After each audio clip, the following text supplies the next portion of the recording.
Good. Good evening, guys. Happy fucking Saturday. Hope you guys are having a wonderful evening so far, guys. Tonight we're going to be doing more of the OW2s. Hope you guys are having a wonderful evening so far.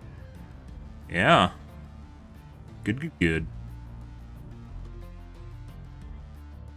On even later than normal. That'll happen. Yep. Happens, guys. It's happening.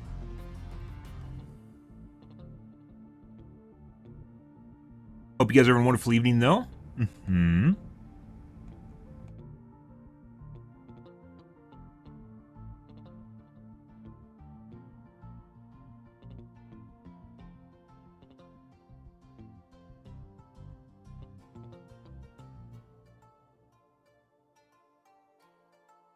Good. I'm gonna get my coffee, guys. We're gonna get started here. Probably watch a quick tube video and then get right into the W's. Oh, yeah. One of those nights, another one of those nights. Wonderful. Slipping into the future.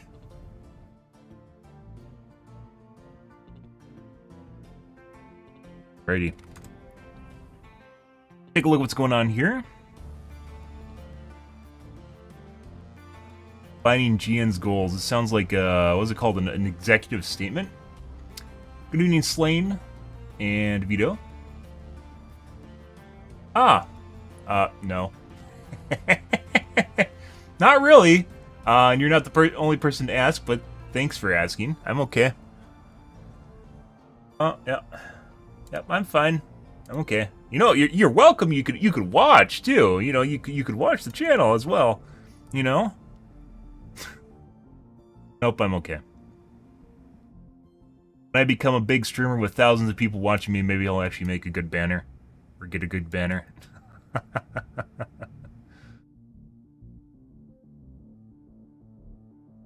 Someday.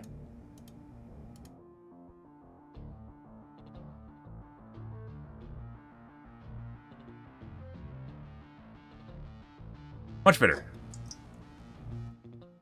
Do I regret buying a 7950X 3D? No. Only if you wanted the 7800X 3D and you spent more money. What do we got going on here, guys? Bikinis. Oh my god, more bikinis.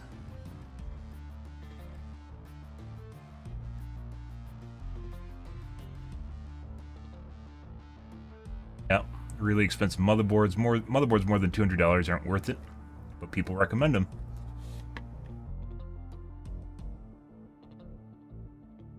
Got stuck in a mine. Well, that sucks.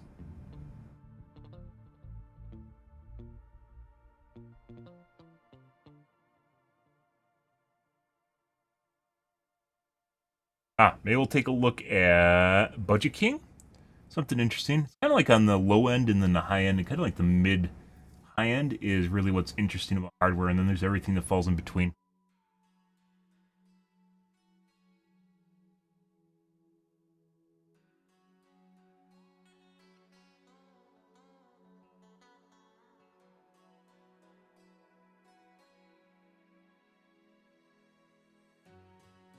When I scroll down, does it sometimes scroll up?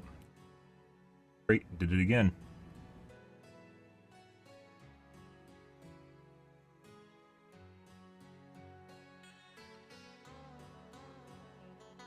Page weird. Did it again.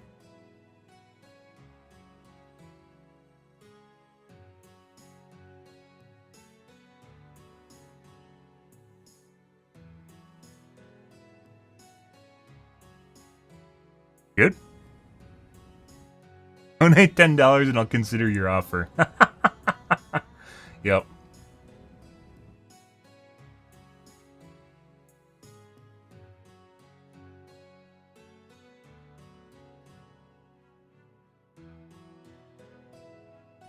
The science of crowd control. I see. Based on what I've seen, it doesn't work very well, so I question the science on that.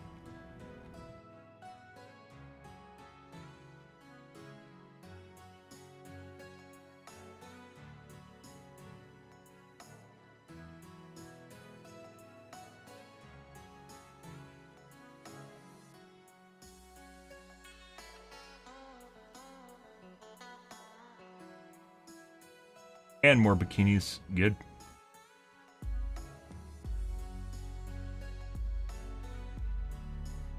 Iron Man?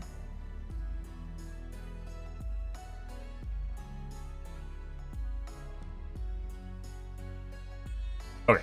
Let's see what GN is talking about here. And actually, Hub, not GN. Get my coffee and get right into it. 1 second.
Alrighty.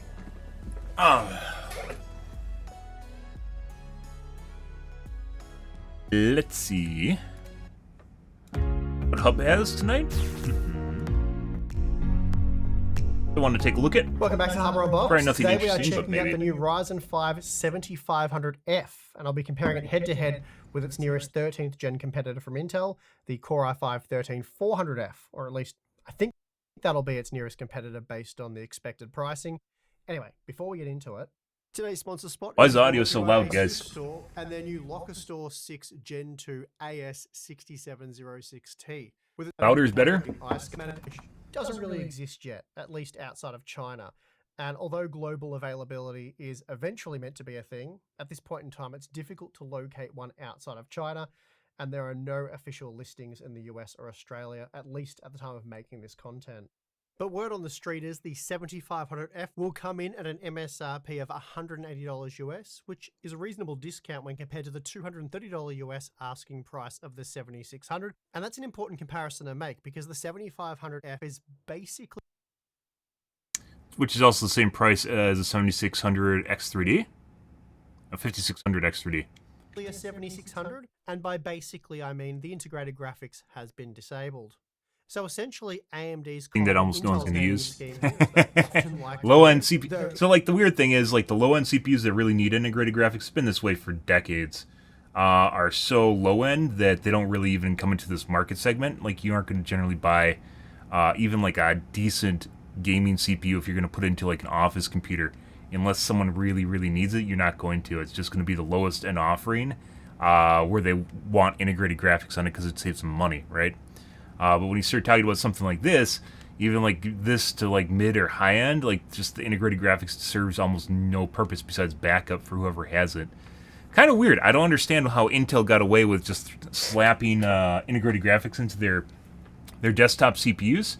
Like low end, there's even lower end than like low end gaming CPUs. Then you start getting into things like like atoms and stuff like that. Like the borderline integrated stuff where you can use it in like a POS machine or something. It's super fucking slow, but it doesn't matter.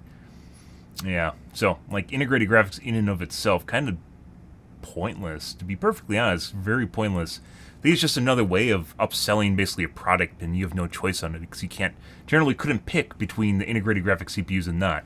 And then AMD started doing it after Intel started doing it. Intel started doing it because AMD wasn't competitive with them at the time.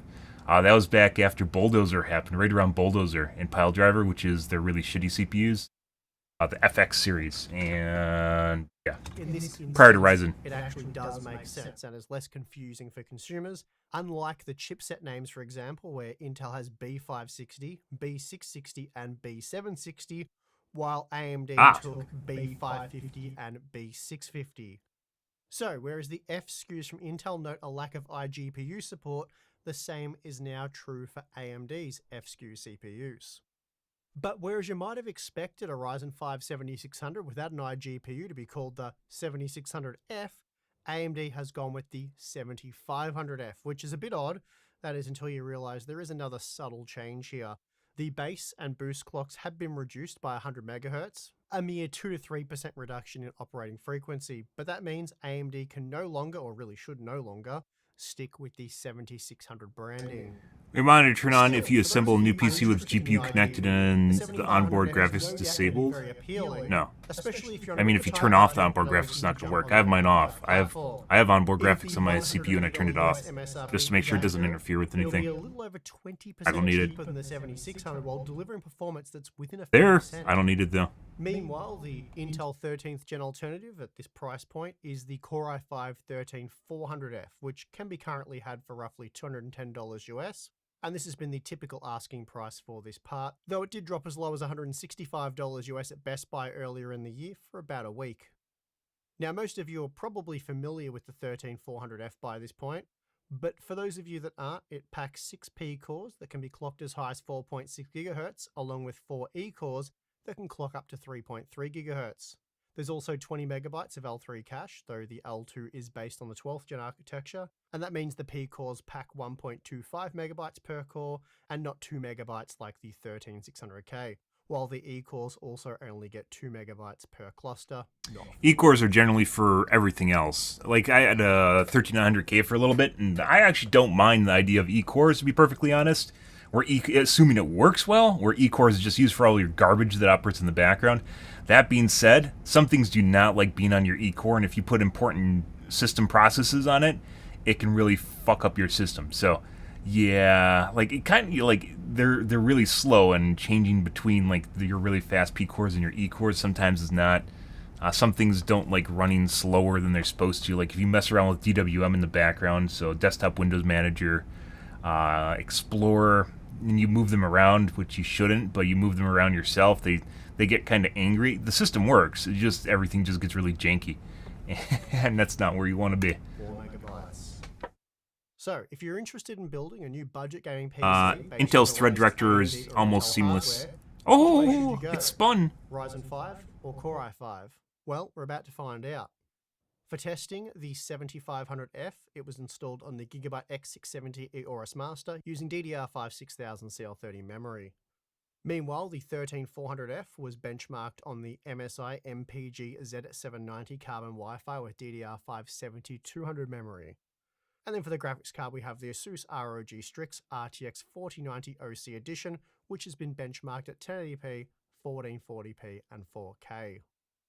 As usual, I won't go over all of the 26 game configurations tested. Instead, we'll look at the individual results for about a dozen or so. I wonder what happened to our. So there's supposed to be a UAP report, guys, every quarter. All graphs will be made available to float. And I still don't think the summer one happened. There was a special conference from Congress, but that didn't include Aero. CPU testing, I've moved to the medium quality preset for the DirectX 11 results. I mentioned this before, and it's crossed my mind again. It just hasn't happened again. Or at least competitive players should use. The 13400F maxed out at 326 FPS, whereas the 7500F, that pushed as high as 453 FPS. And that's an almost 40% performance uplift. I should note though that these results... Maybe it's not public. Maybe... So... requires quarterly classified reporting to Congress beginning no later than June 13th, 2022. So it could be that this quarter's report was just purely classified and then it have a public segment to it. So, All Domain Anomaly Research Resolution Office, includes UAPs, which include UFOs because they're basically the same thing. They're supposed to report. I guess I thought they had to report quarterly to Congress, which they do. It's just it can be classified. So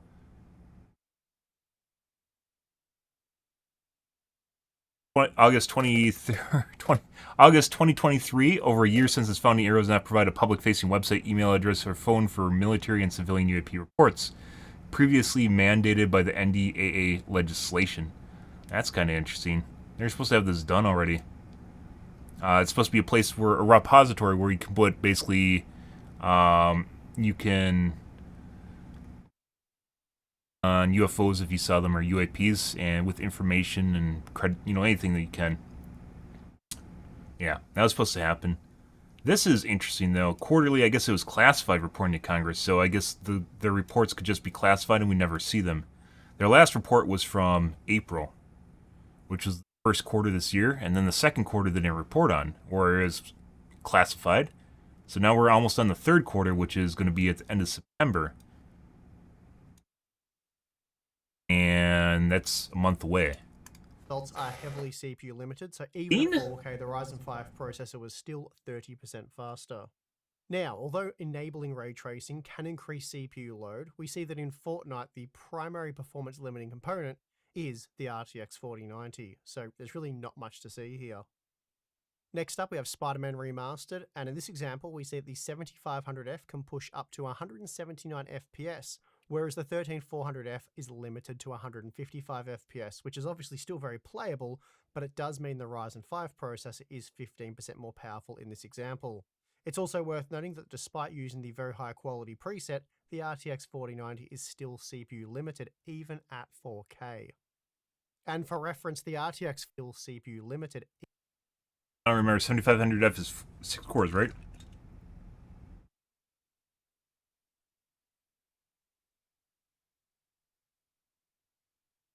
Said the 13400 is core for core. I thought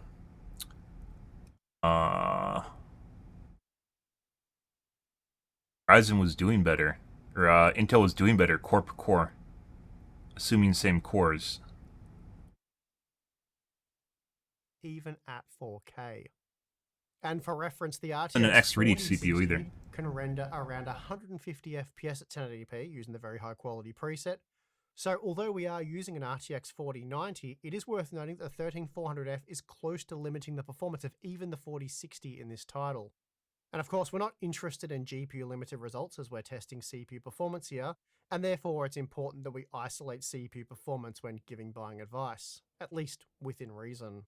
Now, enabling ray tracing can increase the CPU's workload, and here we see that the 7500F is now almost 20% faster at 1080p, and even at 4K remained 13% faster, as the 13400F hit a wall at just over 110 FPS.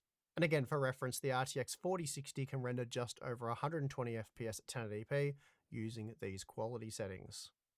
Shadow of the Tomb Raider is a 2018 release, so it is very old now, but it can still work modern CPUs very hard.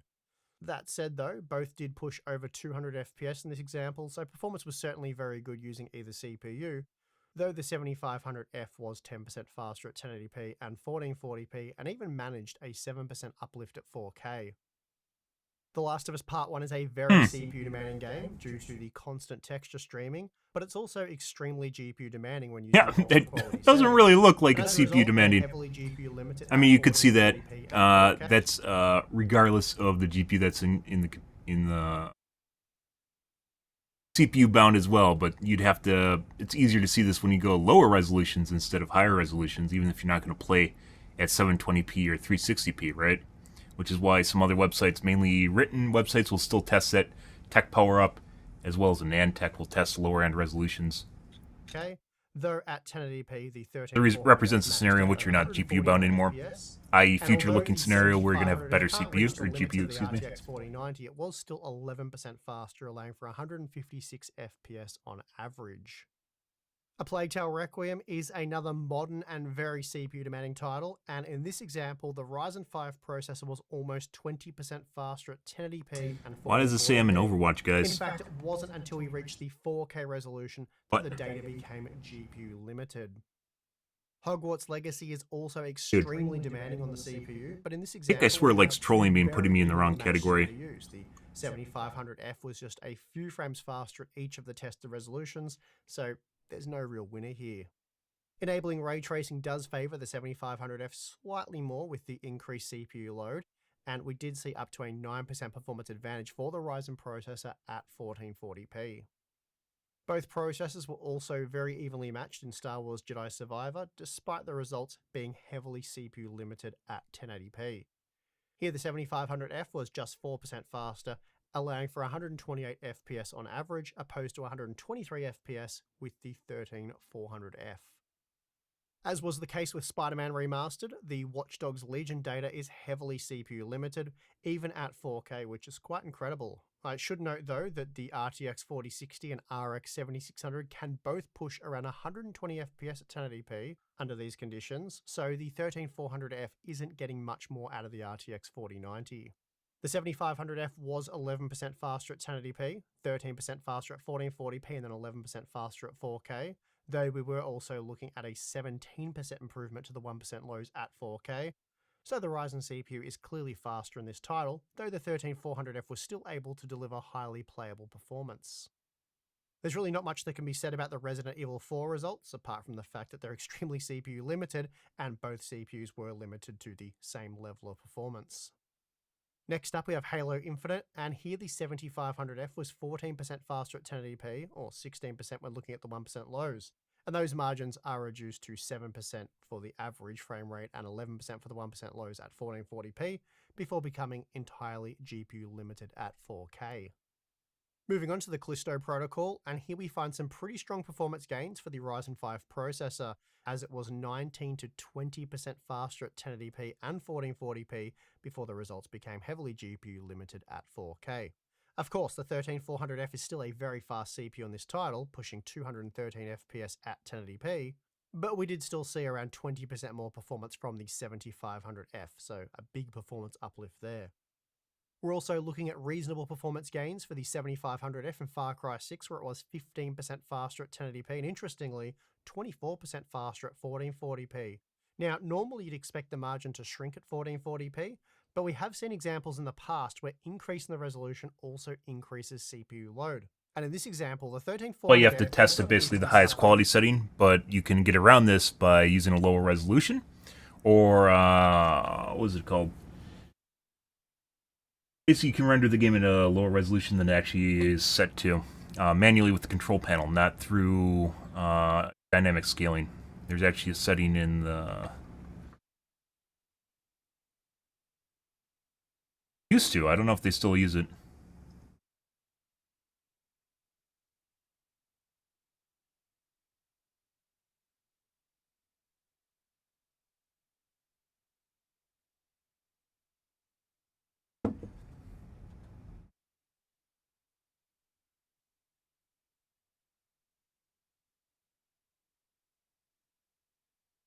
I never use, but it go basically the opposite direction of increasing your resolution.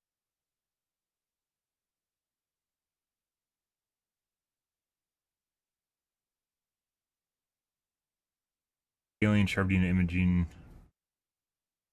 I believe that's it. Might not be though.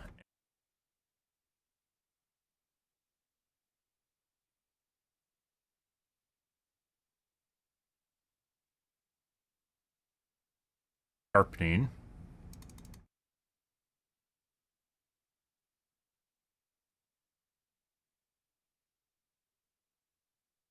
They actually have their own version of resolution scaling.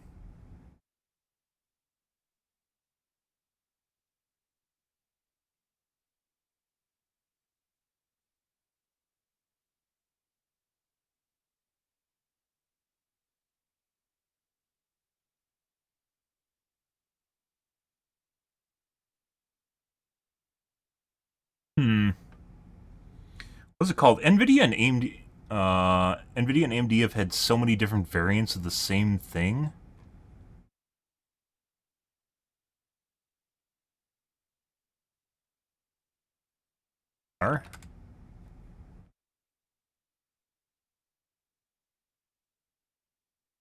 Dynamic super resolution. But I think it can go the opposite direction. It doesn't need to go above the resolution. It can go below the resolution.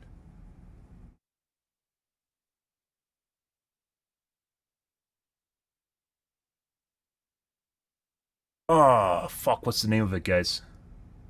But anyways, there's a way of doing it through the control panel without even adjusting the resolution of the game. So the game thinks it's rendering at a higher resolution than it actually is. 10% faster. Perhaps NVIDIA's driver overhead is impacting the Core i5 more than the Ryzen 5 in this example. Not entirely sure what's going on here. The Ryzen 5 7500F was much faster in Call of Duty Modern Warfare 2, producing 26% multiplayer more benchmark. frames at 1080p, hitting 200. You actually have to adjust the INI in order to use above 8-core processors in Modern Warfare, limited, and as a result, Call of Duty in general. The processor was now just 6% faster, and then of course the 4K data was 100% GPU limited. Also, multiplayer, like this isn't so. This is going to be very, very dependent on what he's testing. And if he's just testing deathmatch or what is it called, hardpoint or something like that, you have to basically go into either ground war or into the battle royale. Because most people are actually playing ground war or the battle royale, specifically the battle royale. GPU limited. The Hitman 3 performance is more. And obviously, having 100 players in a match is going to drastically change performance compared to 8. And 9% faster at 1440p.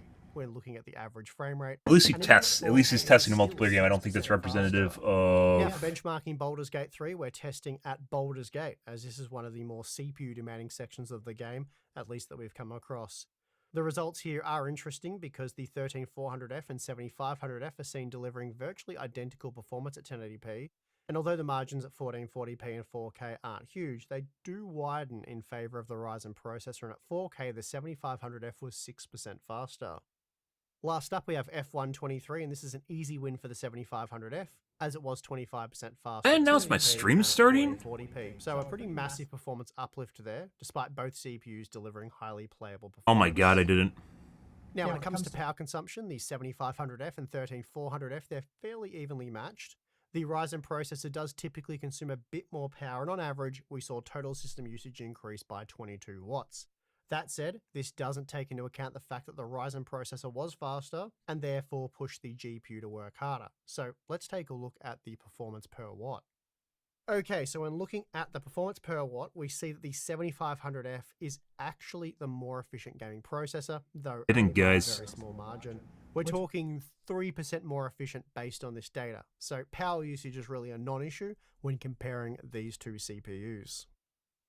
Okay, so here's a look at performance seen across the 26 game configurations, and on average, the 7500F delivered 12% more performance, with its biggest win coming the way of Fortnite, followed by Call of Duty and then F123. Like I've mentioned before, guys, the biggest change for the biggest CPU demanding games are all multiplayer. It's all multiplayer. Almost no one tests multiplayer games, though. And the reason for that is because it's very, very hard to replicate the results, and they're very time intensive. You could do it with a team. Linus could do this shit because he has a shitload of... He has a lot of grunts working for him, right? If you got the benchmarking methodology on him, he could go to town on this. Steam could do this. Like Steam, because they have an overlay that operates in the background that can record your performance. They don't, though. Like, the biggest indicator of CPU performance is multiplayer games. I've been saying this for over a decade at this point. Ever since I went to a 6-core processor in Overwatch 1, back 7 years ago, I've never looked back. Now I have a 7950X3D because it made that much of a difference. I actually started keeping track of all my performance because it matters. It matters a lot. And when people only test certain scenarios, you can look at all these. Almost all these are single-player games. The only ones here that aren't single-player are literally at the top of the list here, which is Fortnite and Call of Duty. And as I mentioned before, I don't think he's actually testing... he's not testing Ground War or the Battle Royale.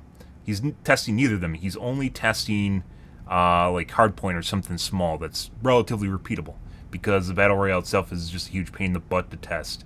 Or same thing with Ground War. But they are by far the most... It's when the computer has to sync up a bunch of entities in the game is when it really starts making the game chug. And like I said, I can look at this in the background. I look at it all the time. This is why I have a widget perpetually open, is because it tells me what's happening to my computer. Because it matters, because that's the difference between me being able to perform well and not. You know, putting aside my fleshy meat bag that I can't get away from, you know, putting aside the fleshy meat bag that you are a part of, limiting the variables that are affecting you, like your computer, is a big deal. 3. So all the titles that saw really big frame rates. It matters a lot. Meanwhile, there was just a single example where the 7500F was slower, and that was seen when testing. This isn't completely Hub's fault, though. This is tech benchmarking in general. Like, even if they want to make a separate section and add asterisks to it, right? You know, like, these results might have more error. We tried our best to make these valid and repeatable, but, you know, at the end of the day, it's still a multiplayer game. That stuff still really, really matters. All this stuff matters, but multiplayer, I would say, matters to the majority of people. Single-player games, you only play, like, once, and then you're done. And that's pretty much it. Multiplayer games, you sink thousands of hours into. So, for the most part, the title much more applicable to everyone. Still the same. Then jumping up to 1440p reduced the overall margin to 10%, so just a small reduction when compared to the 1080p testing. And again, it's Fortnite and F123 where the 70. Then there's, like, you know, just adding more confound variables is just all the garbage people have open. Almost everyone has Discord open nowadays. They have a Twitch video running in the background, or watching Scrubs, Netflix streaming, Twitch video, Scrubs, whatever, just stuff operating in the background. There's, like, you know, and then they have their shitty RGB software open, and antivirus is running, and everything, you know, all the stuff that messes up your computer is still running in the background. And these benchmark websites never test for this. It's been this way for decades. This isn't new. This is nothing out of the ordinary. But like I said, the two tests are like Fortnite and COD are just like an indicator of really where multiplayer games are. And like when they test Rainbow Six, they aren't testing Rainbow Six multiplayer. They're testing Rainbow Six, I believe, the built-in benchmark, and that's once again not indicative of what the players are actually going to be like in the game, because they're actually interacting with other players. Big gains in Far Cry 6, the Callisto Protocol, and Horizon Zero Dawn. Again, the margins for the 1% lows are slightly Riftbreaker, for some lower. reason, has weird problems with AMD. This isn't... I've read about this on their forums when I was playing Riftbreaker. There's some weird issues with the game and AMD CPUs. I think it's a compatibility issue more than it's actually like the CPUs are bad. And I don't think it was ever fixed. At 1440p, but that's a reasonable win for the Ryzen 5 part, and we did see gains of over 20% in Far Cry. There's a lot of margin, guys. Like, if there was more money here, I would totally do it, but there isn't. There's only so much money you can get from doing tech review, and then at the highest end, as we've talked about before, you basically become a Linus, which is you just make random videos on garbage that no one really cares about, but it becomes more techtainment than it comes about the actual hardware itself. There's a lot of areas you can improve on testing methodology for CPUs and GPUs and basically everything tech related, but at the end of the day, there's not really a demand for it. You know, like even if it could apply to a bunch of people, even if they know about it, people don't care. So. Then at the mostly GPU I care. I like it, but like I said, I thought at one point about becoming a tech tuber and decided against it. So take this data with a grain of salt. We really only I saw what happened to Tech Report, and I lived through that, and I wasn't even, you know, I was in school at the time. 4K when looking at the 1% lows. College, that is. And while most examples saw margins of 5% or less, it's the heavily CPU limited titles using lower quality settings, such as Fortnite, that helped get us that. Don't test 0.1%, and I don't know why. So there you have it. For gamers on a budget, Still don't know why. Probably maybe they don't do enough testing to make results repeatable. Especially if it's available at $180 US or less, though of course that is yet to be seen. And with the 7600 available these days for $220 US. Dude, if you had like the resources Linus does, you could absolutely pump the shit out of benchmarks, but he doesn't. Which is also kind of like, you know, with the drama regarding Linus right now, LTT. The thing is, like, if he wanted to, he could do a lot better. His company could do a lot better, and they just don't, because that's not really the tech tubing itself isn't really what's basically getting them money. What's getting them money is the fact that they just make random garbage videos about tech in general, and you know, like you don't even need to be interested in it to watch their stuff, and that's the whole idea, right? So better quickly squeeze this in now. But the 7500F also comes with the Wraith Stealth box cooler, just like the 7600. So you don't have to go and spend any more money on a cooler if you don't want it. How much did you say this is $200? Building a new gaming PC, I see little reason why I'd entertain the idea of going with the Core i5 13400. It's Kind of like weird. You think it would be like because it's the cores are the same as the higher that 100 series, isn't it? Except for the E cores, he said. But the P cores are what does the grunt, the grunt of the, the majority of the lifting. So the grunt work. going to cost you more, and as we just saw, it's almost always slower for gaming, sometimes much slower.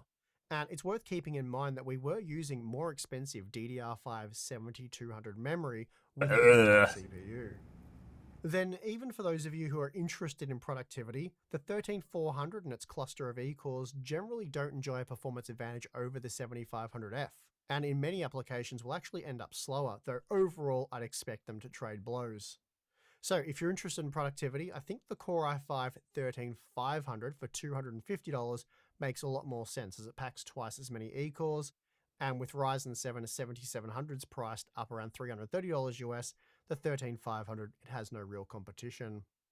I should also note that right now Intel has dropped pricing for their Core i5 12600K down to $185 US, which is an incredible deal. And while not that much faster than the 13400F out of the box, it can be overclocked. Still, These are like 50 bucks cheaper, 40 40 bucks cheaper than and should generally be 600X faster than 3D. 12600K for gaming while using less power, but maybe that's a comparison we can make in the future.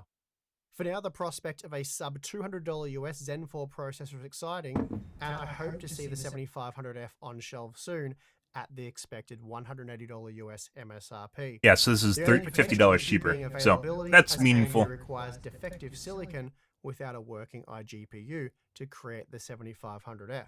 So this might be a difficult item to find in stock depending on popularity. Anyway, that is going to do it for this video.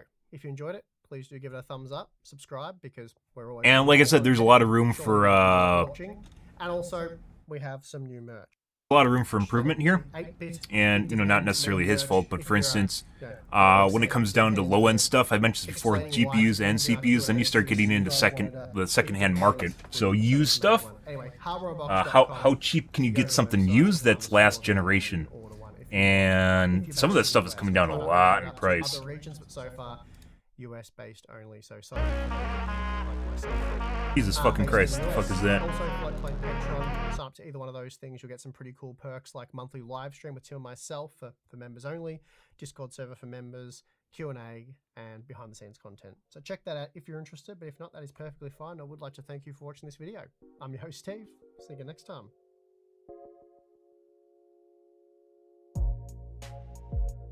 Get a 5800X for brand new for 180, 190. 8. That's non-X3D.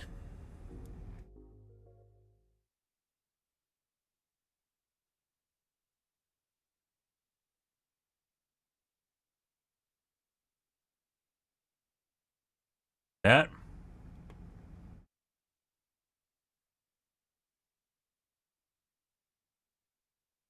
700 is processor. An 8 core for 150.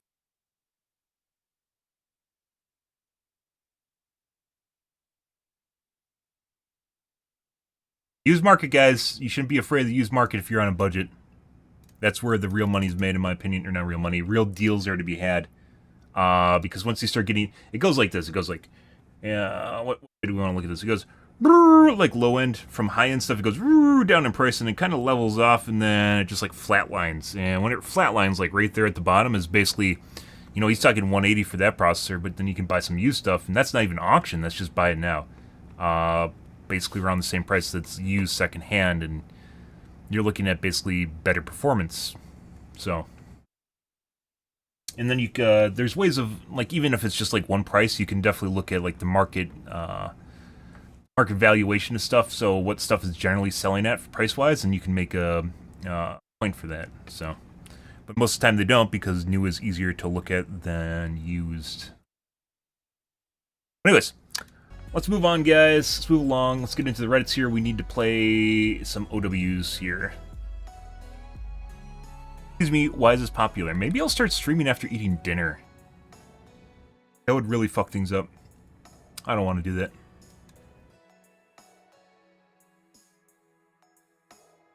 Sexual harassment simulator.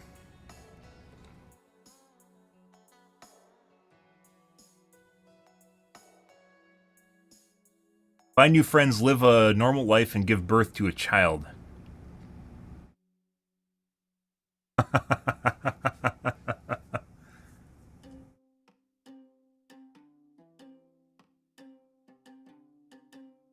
People made it regarding the several sexual harassment issues in Activision. Clarified, I was talking about people that actually play it.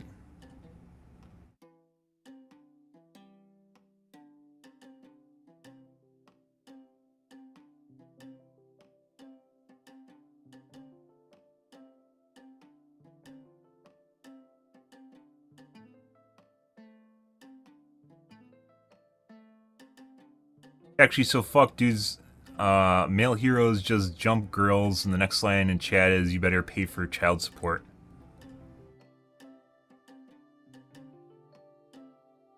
Pretty much real life. Consensual. Real life.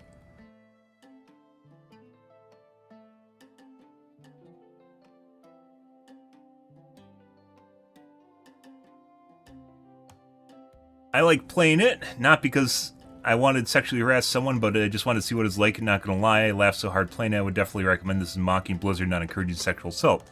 But you can sometimes get servers of people that are actually just want to roleplay it. So they're faulting both sides consensually want to roleplay sexual assault.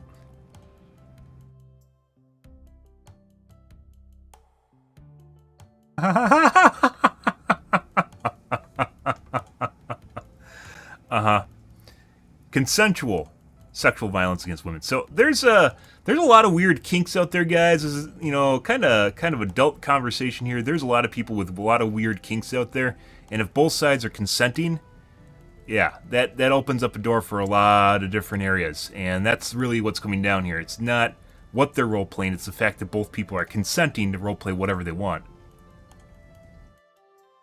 Funny about rape. As far as I know, there's nothing concerning rape in the Blizzard lawsuits. It was sexual assault. But, you know, there's a couple Twitter threads that went in depth about that, where people actually looked up what was actually going on there, and there's one guy who was being sued for sexual assault, and it wasn't rape. You know.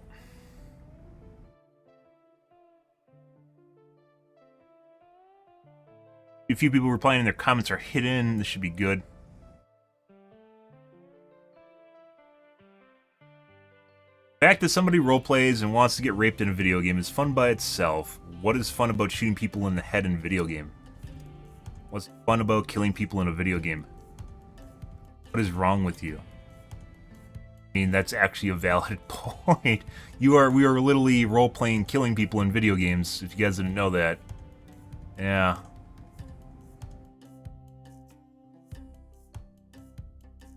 People can't handle controversial discussions here, especially when you apply logic to it. They just immediately knee-jerk to whatever they think is the right answer. Love the kinks, as long as anything is illegal is not done IRL, they aren't doing anything wrong. Yep. It's a video game with kids in it, what are y'all fucking doing weird? Just because it's a video game doesn't mean that they're role-playing with kids. That's asserting that they're playing with kids. Not everyone that plays video games are kids, guys. I hope not. I really, really hope not. Kids are generally unenjoyable to engage with in any way.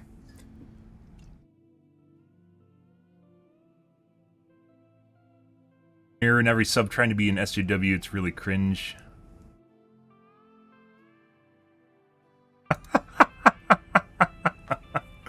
And once again, the only reason people are getting upvoted and downvoted here is based purely on the Twitter consensus. So people saying something that it's nothing to do with being right or wrong. It has everything to do with what you should say and what you shouldn't say, and general consensus surrounding them. Points are an indicator of agreeability. It has nothing to do with right or wrong.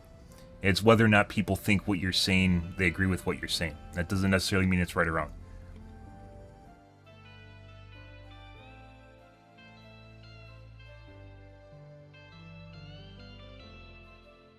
Trust me, it's so much older than that. It's been a popular mode for a while. Blizzard keeps banning it, but it keeps getting remade. Yep. Around long before the Activision lawsuit, I assume so. I guess Blizzard is downvoting you, lol. Sexual harassment is around longer than Blizzard lawsuit was. Yeah, it was downvoted because it served no purpose.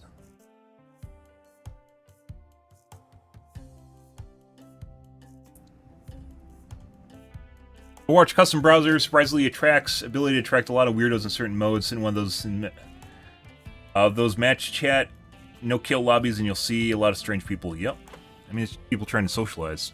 So.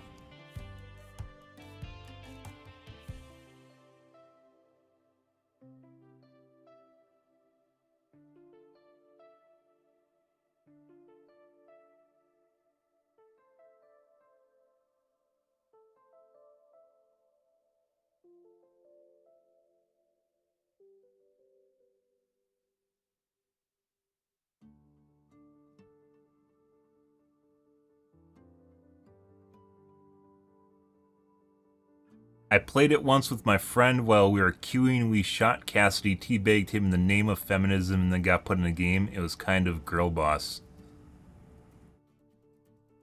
Okay.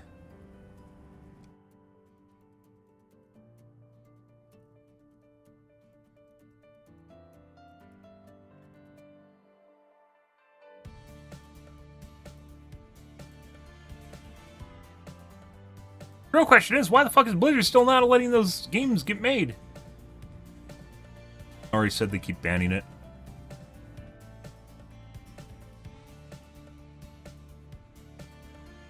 Some people have the inability to see anything outside of a sitcom level. Humor is joke. Yep. And as I just mentioned, guys, as long as both people are consenting, people can do all sorts of things. As long as both people are consenting to it, that's what matters. It's not your problem anymore. Good.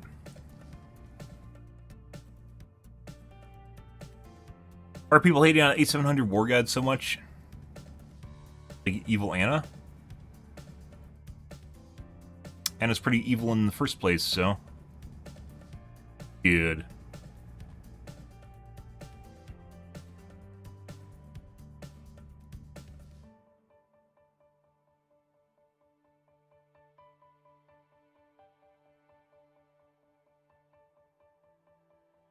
AMD Reddits.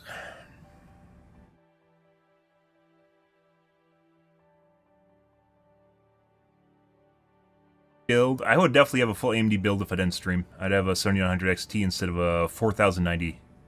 Reason for that is because it was $600 cheaper and is anywhere in performance between a 4080 and a 4090. That's pretty incredible for being $600 cheaper.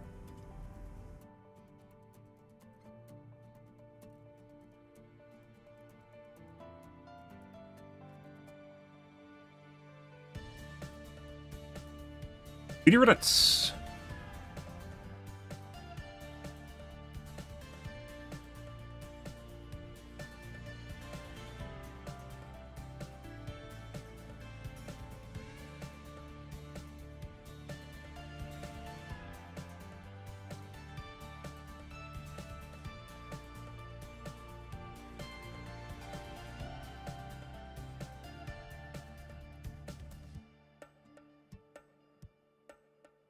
Again, why one of them is normalized and the other is?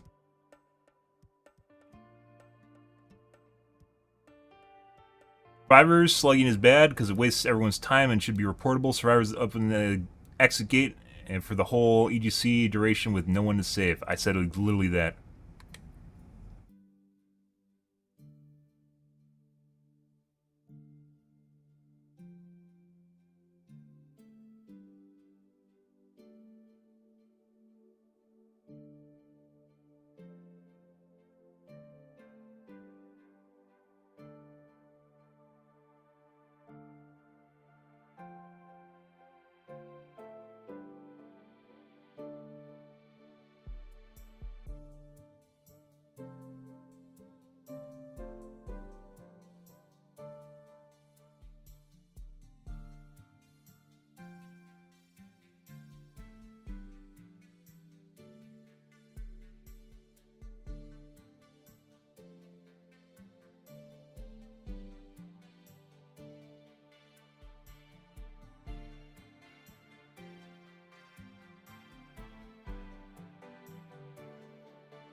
Using a game mechanic to your favor should be stopped.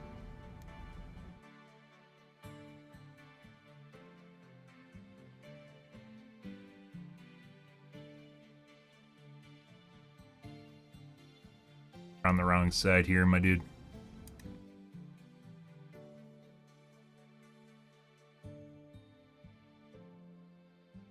Maybe they'll get upvoted by survivor mains? That's the only reason I could assume he's getting upvotes.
UGC is like 3 minutes. I've seen killers extend the match by like 10 plus minutes slugging for the 4K.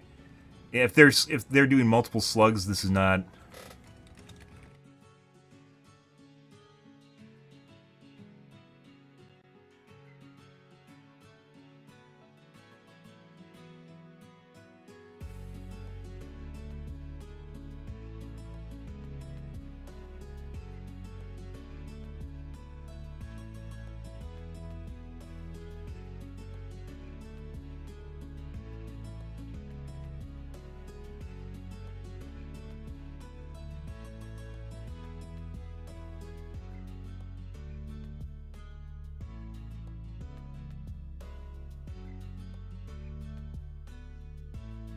Is 4 minutes.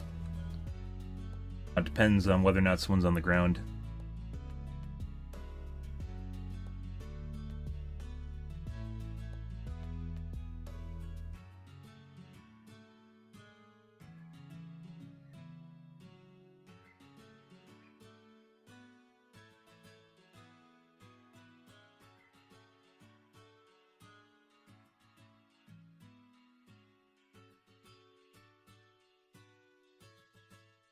Spending the whole EGC collapse. Doing that at that point, it's on you. Survivors want.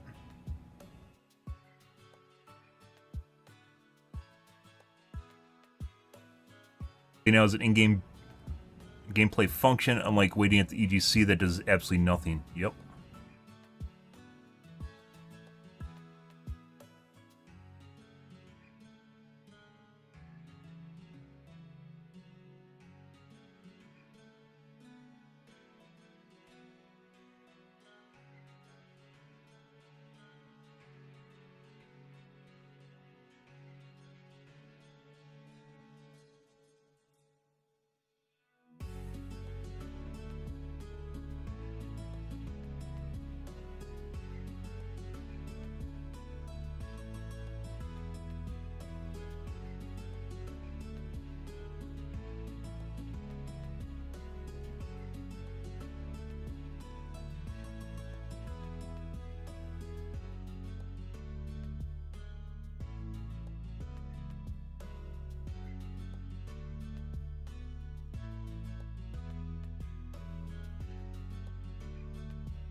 I've done that a lot. I almost always slug for 4K. Standards, yep. Redeem him from his -1. DBD guys, specifically any sort of social media surrounding it is all extremely survivor-sided because it's us versus them mentality and there's 4 survivors versus 1 killer. So, killer mains are always in the minority. And that way. Anytime you bring it up, they gaslight the fuck out of you. That's not uncommon. They gaslight the fuck out of you. I have a lot of clips about that, guys, so... Yeah. Okay. I'm gonna wash my coffee cup out. I will be right back.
Alrighty. Shall we play some of the OWs, guys? Yes, yes, we shall.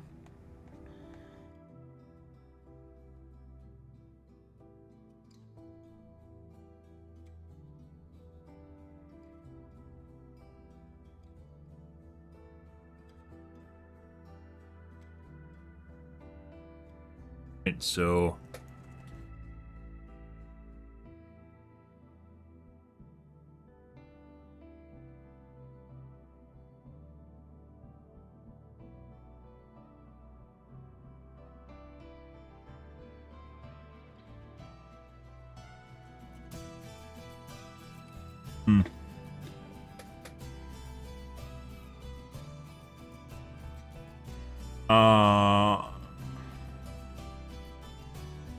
both Facebook as well as YouTube seem to have problems with putting me in the directory correctly. So change that, and we're going to change it again. X.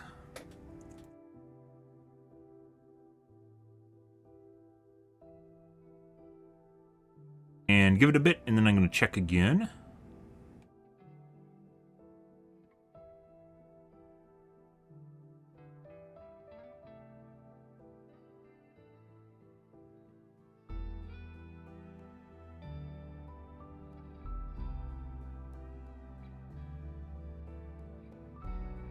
Yep. Oh my god, I still have to transfer my tiles from Twitch to Kick, too. I still haven't done that. Fuck. I need to spend a podcast one of these nights, guys, and transfer my tiles, and I haven't done that. Other things I'm worrying about.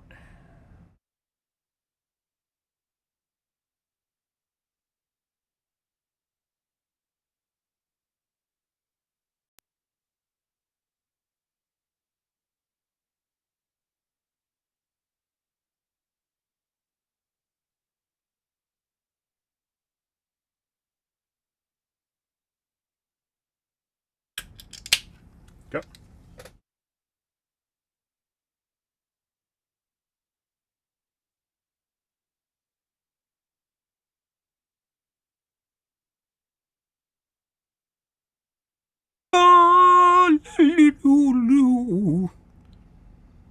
Oh yeah.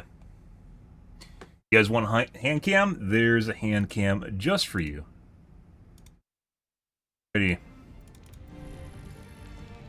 See what kind of cheaters we get tonight. Last night was alright. Last week was pretty terrible.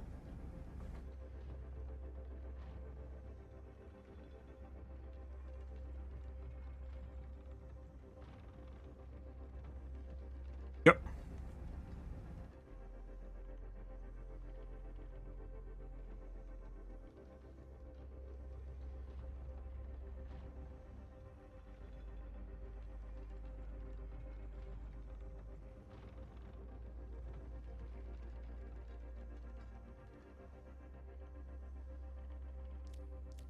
Alrighty. Mm-hmm. Strike from above.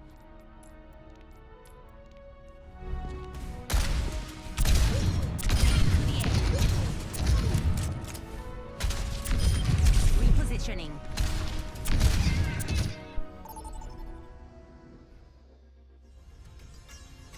Ooh.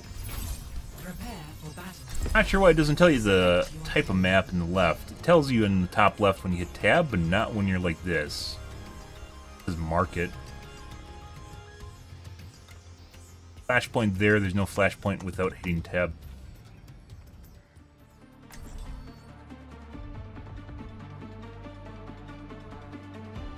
Mm-hmm.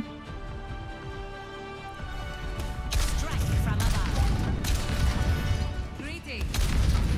Who's ready to have some fun? Get in the mode, guys. As good as I am with a bow, Hello. I promise you, I was better with a Press the sword. attack.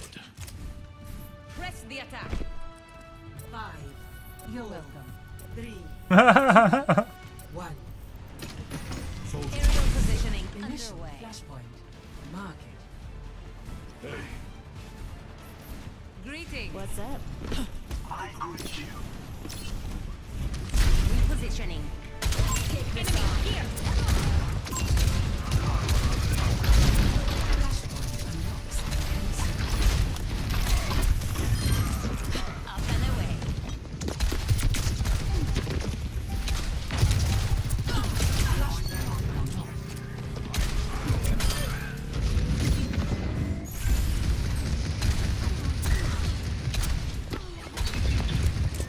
Enemy over here.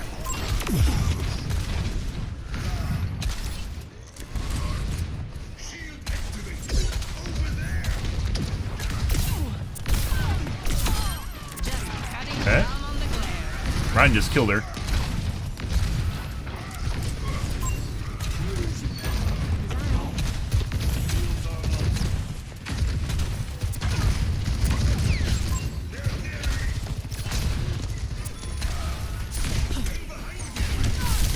On the move.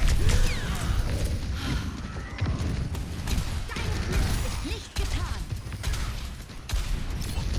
Sterben nicht.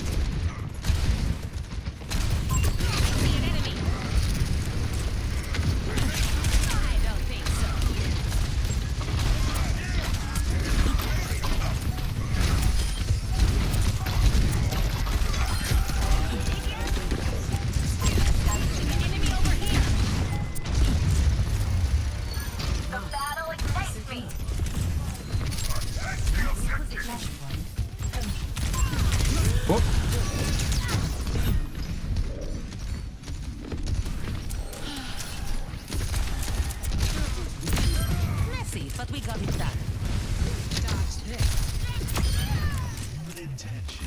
On the move. Converge on the objective. Yeah. I think their spawn's a lot closer too. Increasing altitude.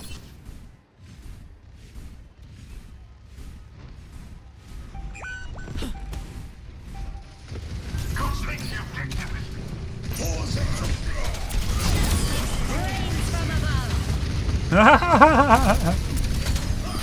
He thought he won that for sure. Cuts him out. Nice.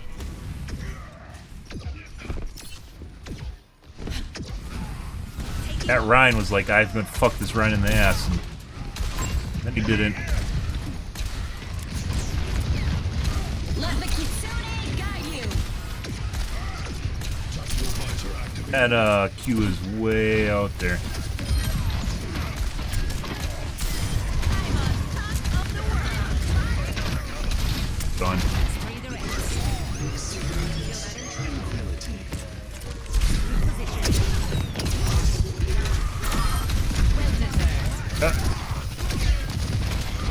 Wasn't even full health.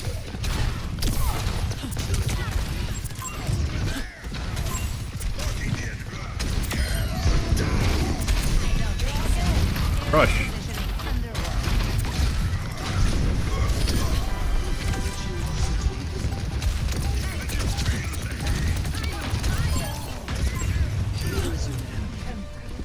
Secured.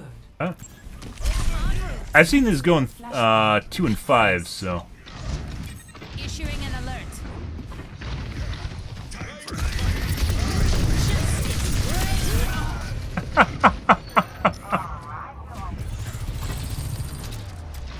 unintentionally dodged me, guys. Good. All systems nominal. Flashpoint unlocks in 10 seconds.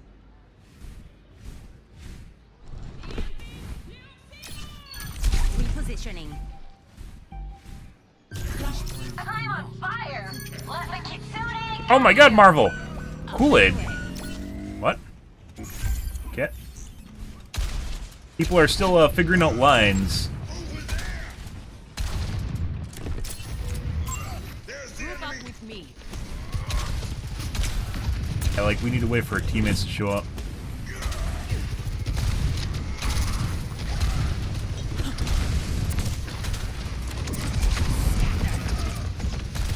Dude, Life Weaver should not be able to pull him out of a pin.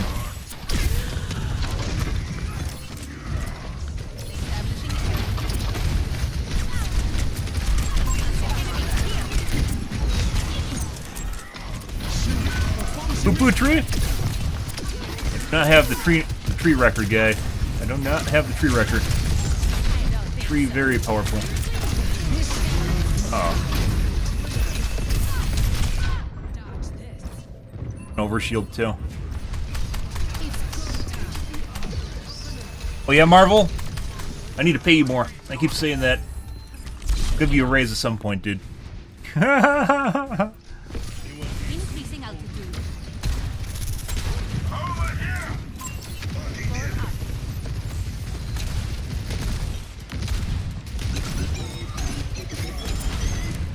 Can't go over that. Bye.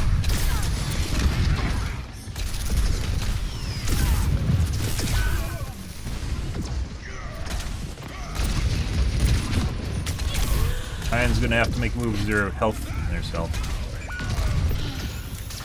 Killers are way the fuck over there too. Up and away.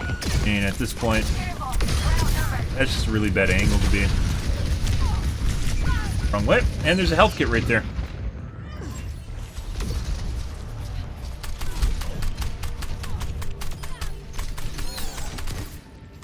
En route. Yeah, so we went way around that side, and they're able to line of sight us really easily. Oh. Next, flashpoint ruins. Group up. So what you gotta watch for is people chasing right now. Sometimes they chase. Enemy here. On the move. This is actually really, I really like the new game mode. I think more game modes like this need to happen. I'm a big fan. I'm a big fan of... Big fan of, like, higher functioning tasks, higher executive tasks to keep people in the game. Ever since I played Blacklight Retribution is the first game that I actually played. I don't stay down. Stop being a tank. Yeah, Positioning. pretty self-explanatory. I ulted him. Now I get... Group up here. we're gonna get picked.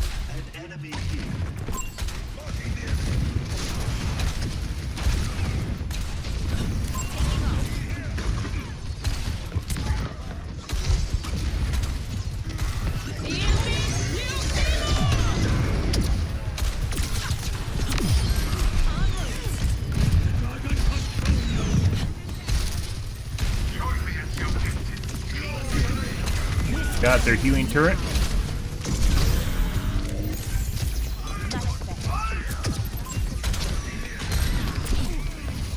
Where the fuck's the... There it is.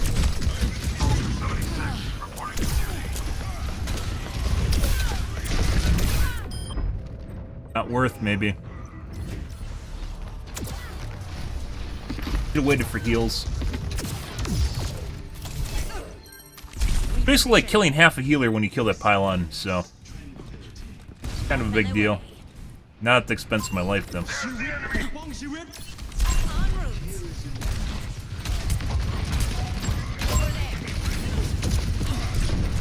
Outside the poo-poo tree, he went into the poo-poo tree.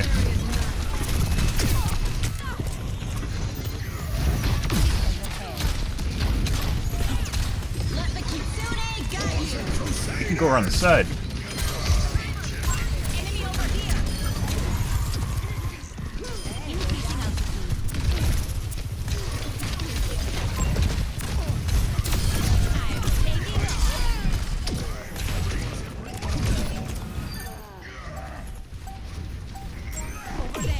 taking over there. Over there. Okay, well it's too late. Doesn't matter. Okay.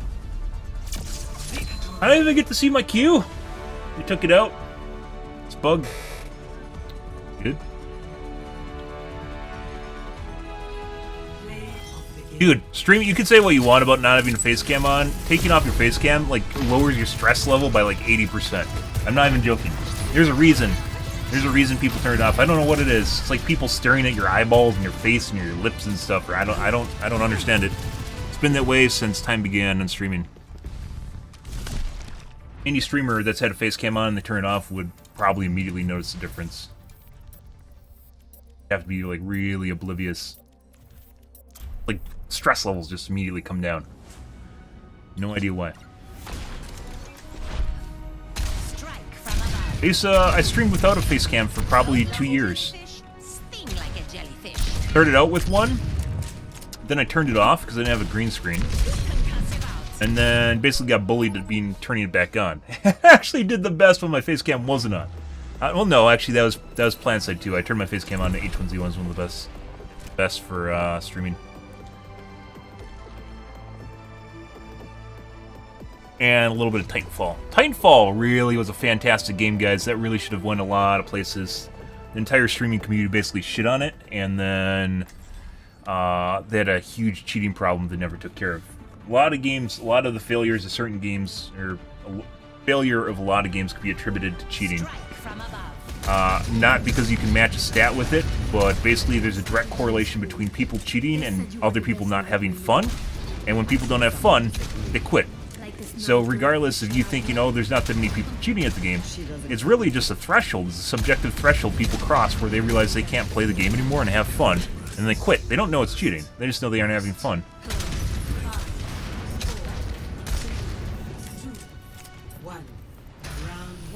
Almost no one uses emotes, even though they do exist. I have a couple emotes. Work as a team, everyone.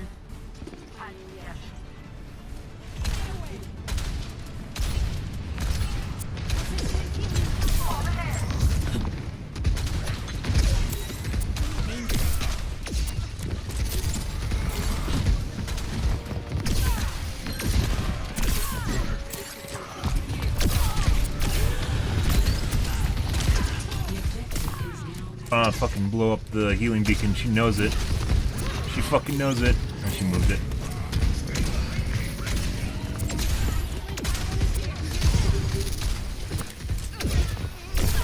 I really think they should have nerfed the Lari and kept the healing pylon the way it was. Whoop. That's danger, stranger.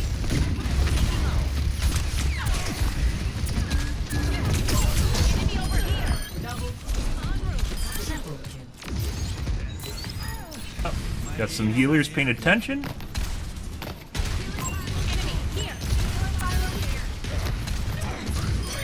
Got her.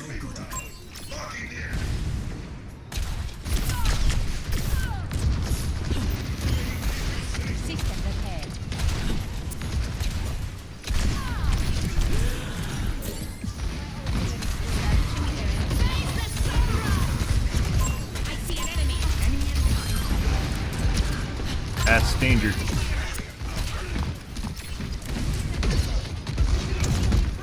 On. She move it again? Really doesn't want me to fucking blow that up. I don't think our teammates killed it.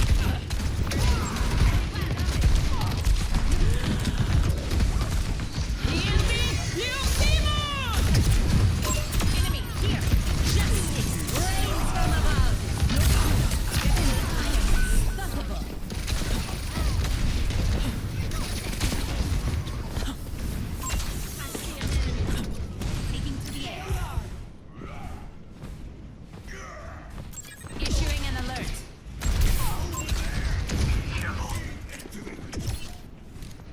Storm up. Over here.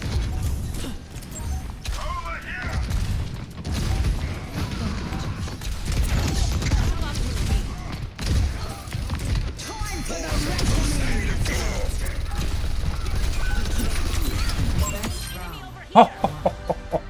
They don't give these suits to just anyone.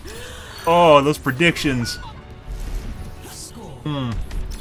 When you're feeling those predictions, guys, my action's not reflecting it, though. It's pretty good. Like, it's kind of weird, like, when I report people, guys, for projectile aimbot, like, you can kind of feel out when something's an algorithm, because it feels completely unnatural when they're firing at people and they still hit, like, they still hit shots. It's like sensing a flow in the way people are, like, moving around. Not everyone can play projectile heroes here either. It might seem like they can, but they can't. There's a lot of people that aren't good at projectile heroes. And some heroes have projectile abilities, like Reinhardt, right, with his Fire Strike. Like sensing the flow of people and just hitting it exactly where you need to. There's an anime. What was the anime where that happens? This should be easy. The Fate Night? No, it's Fate Zero. No. Yeah, Fate Night. Oh, I quoted the wrong anime online. Zero, not Night.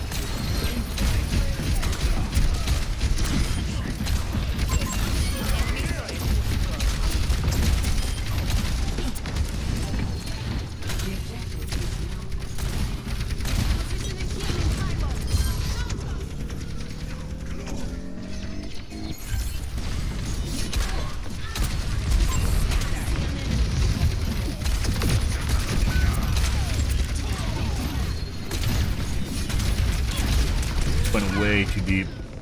Way too deep.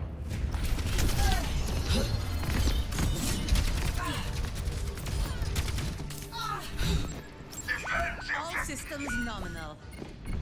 En route.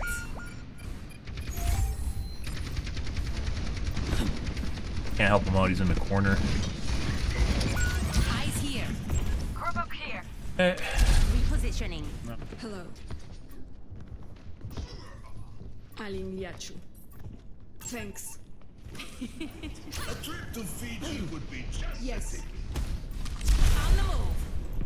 My ultimate is charging. Like that Stager right there? That Stager cost us an entire push. Basically one try. You could sum up basically time wastes like that in terms of tries. This guy might be cheating. Watch out. Returning to battle. En route. Like the amount of time between when the Reinhardt went in after everyone died till when we had to wait for him to respawn to come back. It was like an entire push.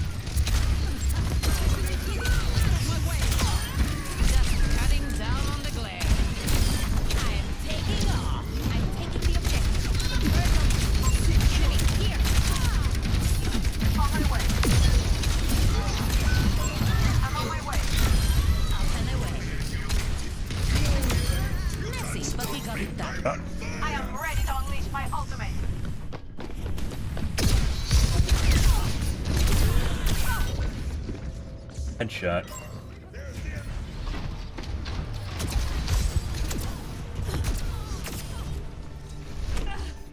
Ari can shoot you without actually shooting you because she has a width to her hit scan, which she shouldn't have, but Blizzard decided that they need to give healers crutches, so.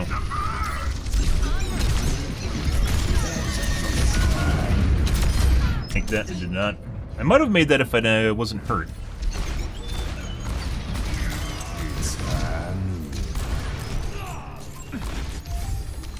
Positioning.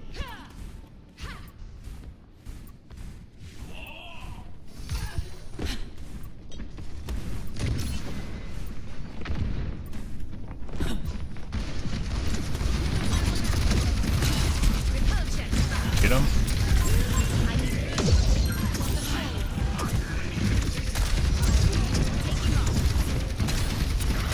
Fucking nowhere. Get rid of the tank.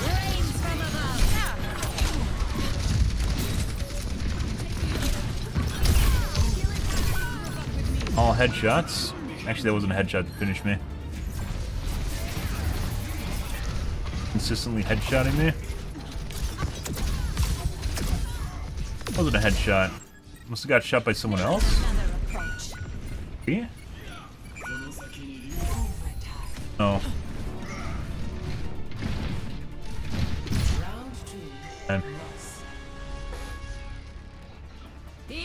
That wasn't, it's 75 damage, I think, without a headshot, and then with a headshot, it's 150. Solari does way too much damage for a healer. And you can't really figure it out until they remove that, either they have to tone down her damage immediately, or remove the, because she has more consistent shot, remove the ability for her to hit, without hitting the target, so width to the shot. Or turn into a projectile, that also worked. But projectiles are much more difficult to shoot with, as we talked about earlier. So, why you have things like splash radiuses on them. Because if you look at my directs are like 17%. Round 3. Capture the objective.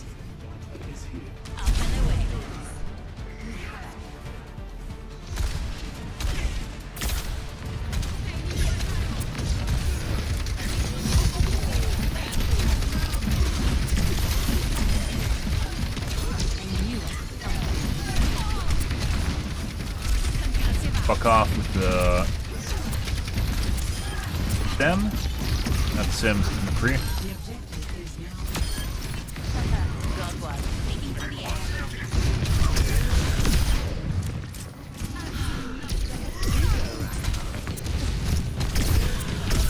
The Lari's cheating.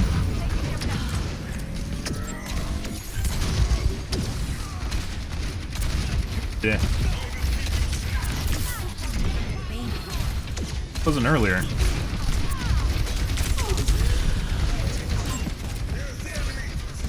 positioning underway.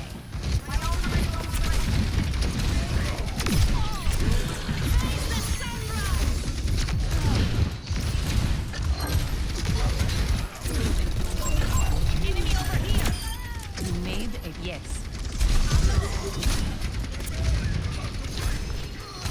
Increasing altitude.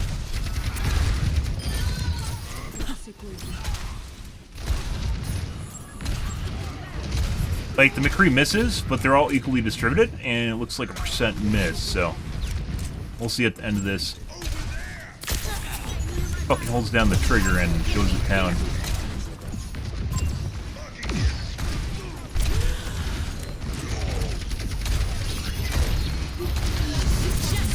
Rains from above. Tank? Even if I died there, it would have been fine. I don't think so. Got her teleport? Thank you. My ultimate is starting.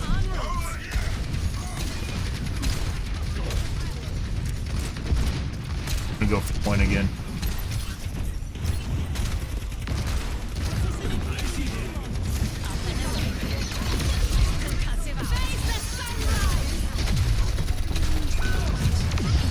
Got Zen.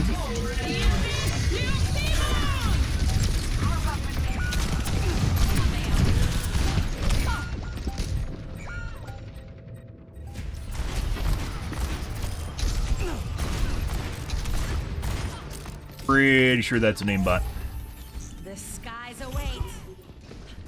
Especially considering the angle he was at there, guys. Like, when he missed, it was like a 45-degree angle difference from where I actually was. That's not it. Oh my god, Slane! Did you just finally... You've been watching me for like fucking 5 years.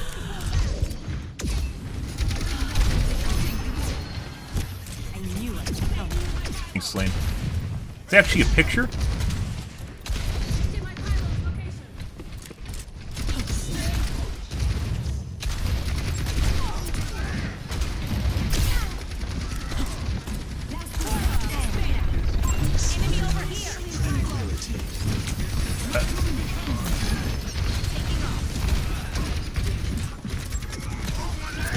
Ryan needs to go to the point, not there.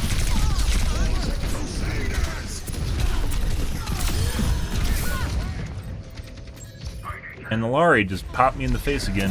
The body? You're like a surgeon, yeah.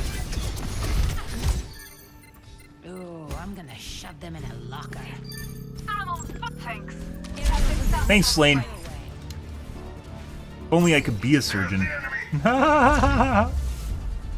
Alright, so very certain McCree's cheating. I don't know about the Lari.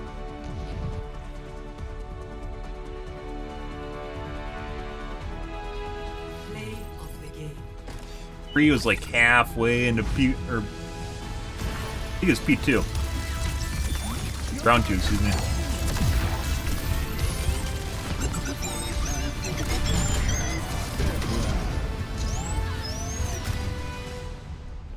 Let's take a look at a Lari. God, give me compliments. I love compliments. Num num num num num num num. Where's...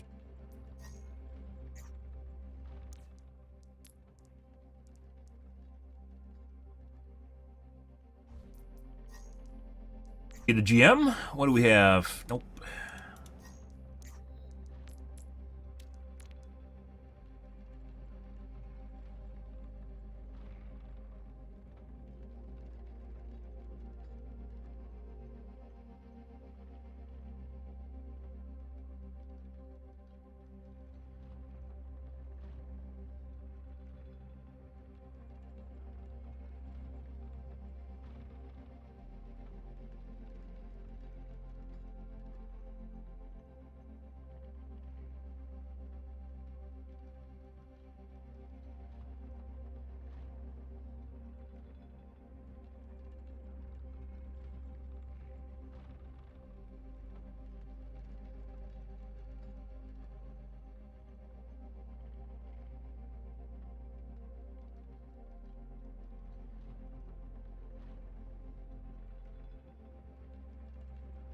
Words, making words.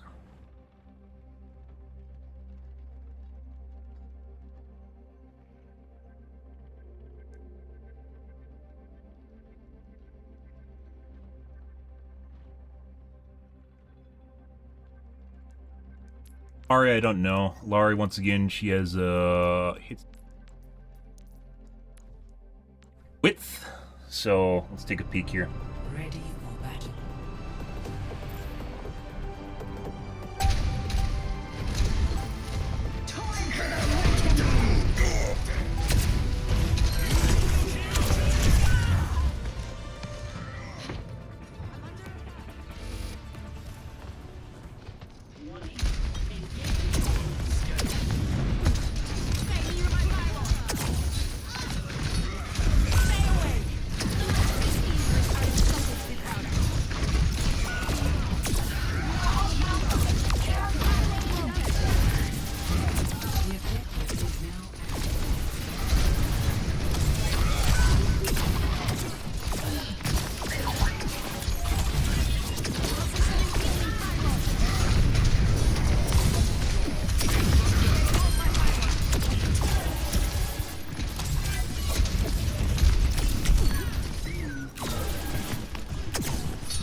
pass where we got staggered. That literally cost us a push right there. Staggering's a really big deal. They don't even at high MMR, they don't do it that often.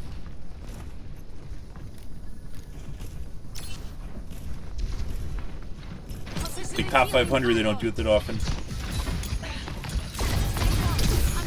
They also C9 at top 500. The thing you assume would never happen after people are like, just don't C9, right? And then it still happens. Like I said, high functioning, thinking or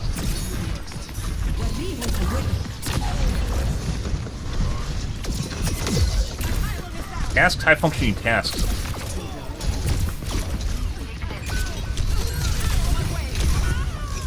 Not just clicking a pixel.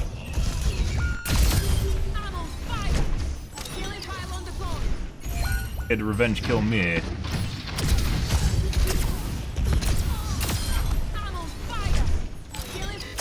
Where I started to think she was cheating.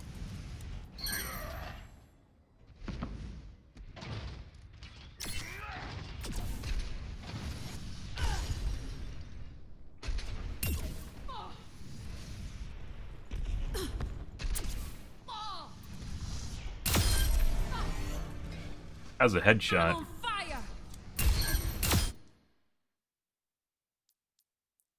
There.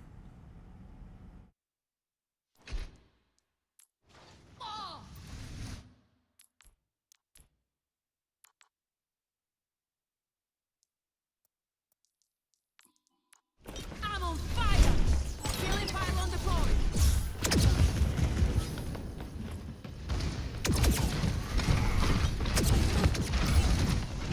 This is a lot though.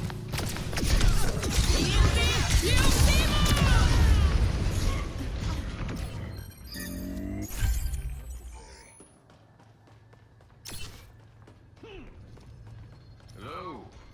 I've seen enough of that. Thank you. Stay near my pylon.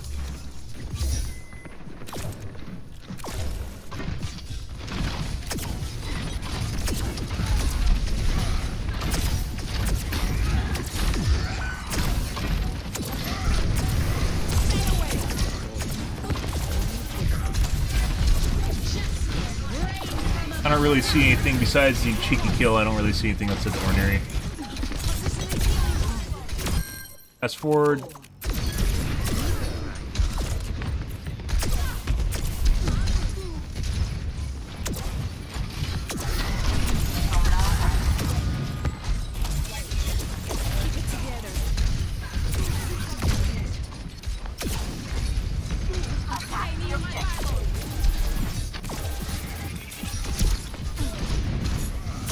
Like she's following people behind walls.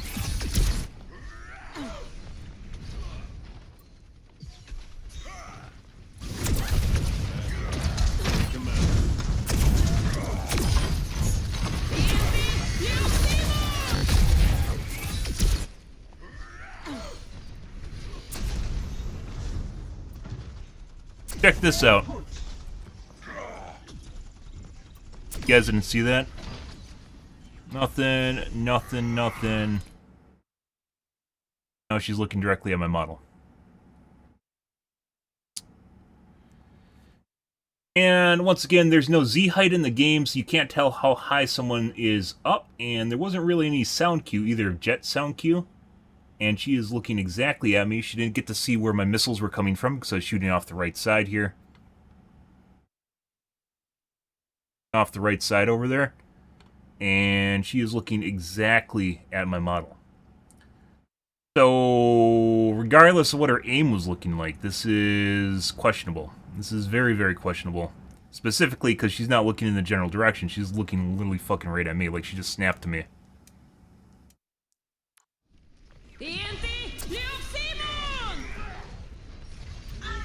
There's so many fucking people, guys, that cheat at video games nowadays. It's like... Don't touch me.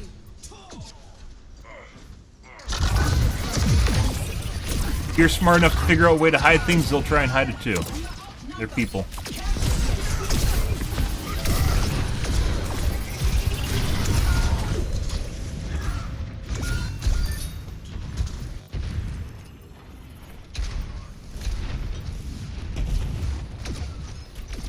One of the reasons I like Antarctic too is because it makes it really hard for people that are using a wall hack to try and hide it because of all the crevices that are people in and behind walls.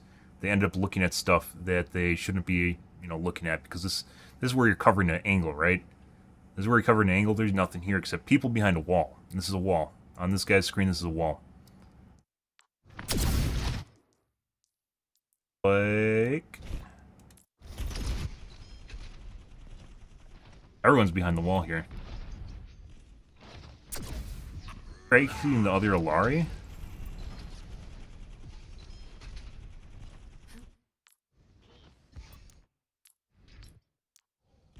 Random.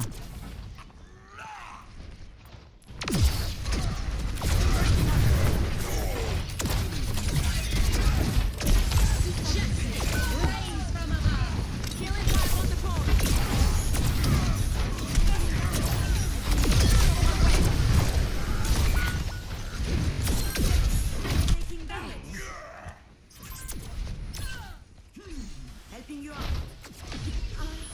Out of my way. Pylon broken. Just shot me directly behind the wall. So it looks like there might be a percent miss here. Helping you out. Again. I shift or I concuss out, which makes this incredibly hard. I'm behind a wall now. Direct, way over here. And there's no way she can see I'm over here. That's not even like kind of like on the side of the wall either. That's like pretty far behind the wall. Exact spot. Not looking good for Alari-chan, guys. Alright, well. I was like, she's probably legit at this point. And...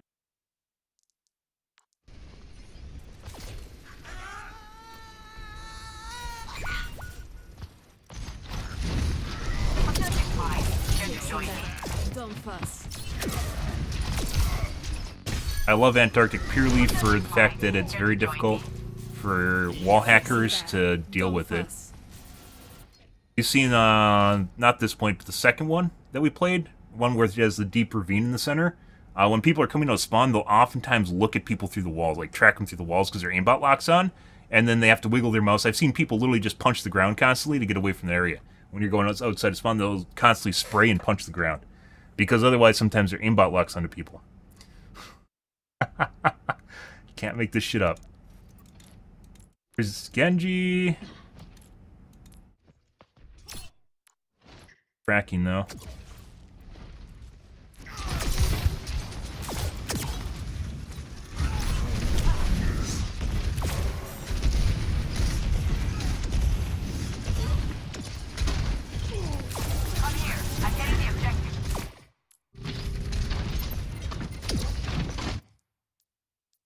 Walls again. Covering angles, you're just looking at them up there. Angles. Then?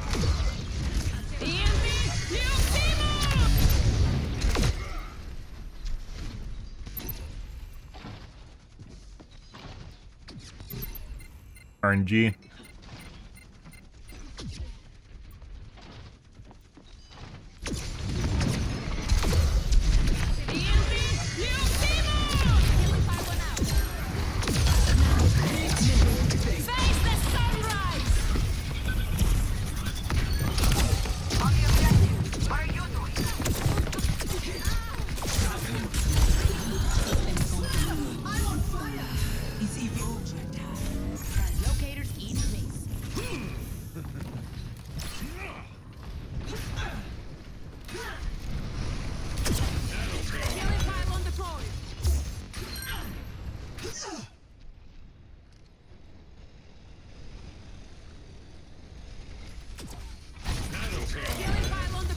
Nope.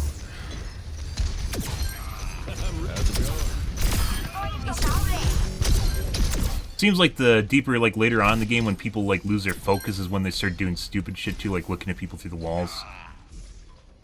I'm really...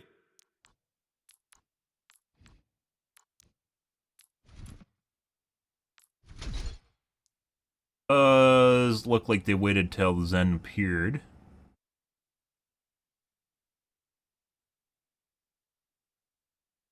I need a dial. I need to get one of those dials where you go whoop and it makes the thing go whoop. That saves so much time.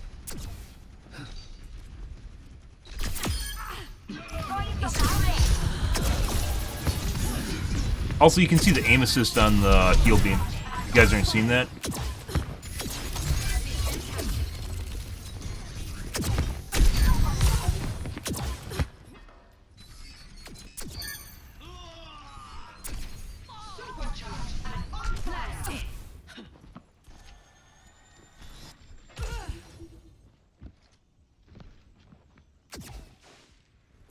That's why I was bumping against the corner. Systems hacked.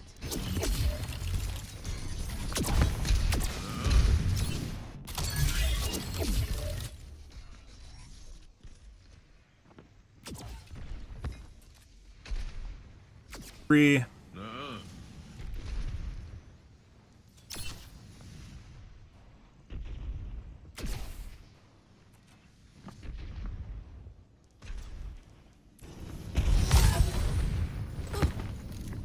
Killing pylon out. Again, watching through walls. Into the iris.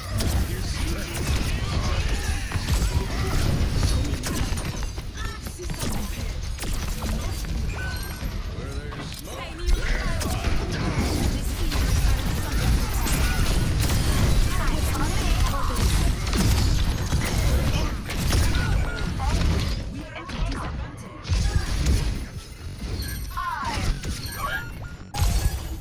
Okay, let's scroll back. Where was...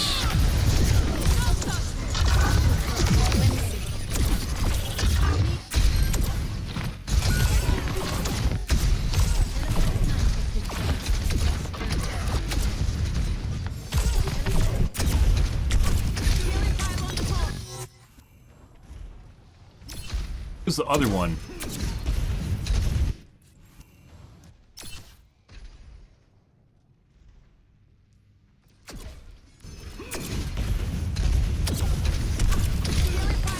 This is a lot. Like, it could mean she has a small she has a percent miss or manual, or she could have really small latch distance or min-lock distance.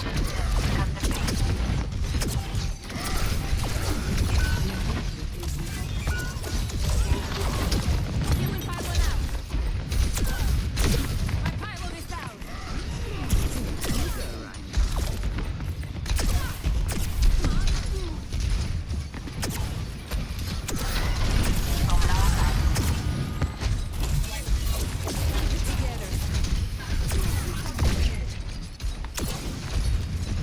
Stay near my pylon. Keep it together. Systems impaired.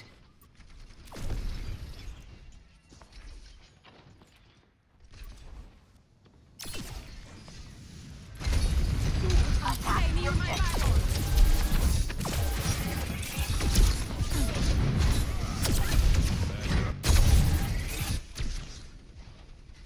940.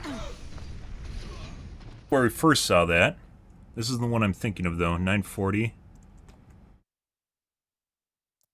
we first saw it.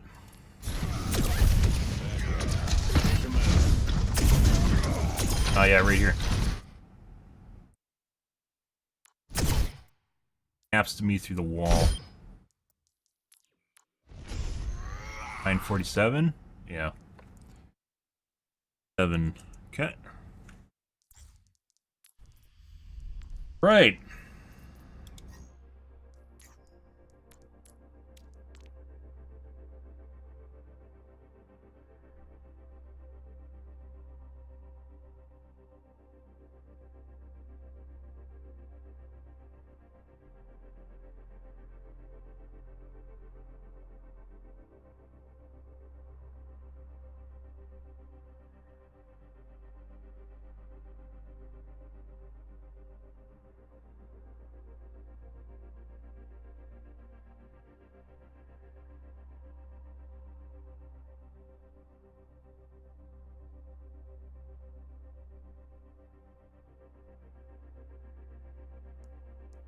Stuff like that, guys. So even like the aim wasn't anything to write home about in any way, shape, or form. I'd say that's relatively normal. That was pretty normal. And I wasn't even... I said she was normal up until round 3. Like, and we just happened to fast forward and watch more. And then happened to catch her looking at people. And then did it 4 times? So, yeah, and that depends on your threshold for what you consider people looking through the walls at other people versus not. Yeah. Good. I was going to give her a pass, too.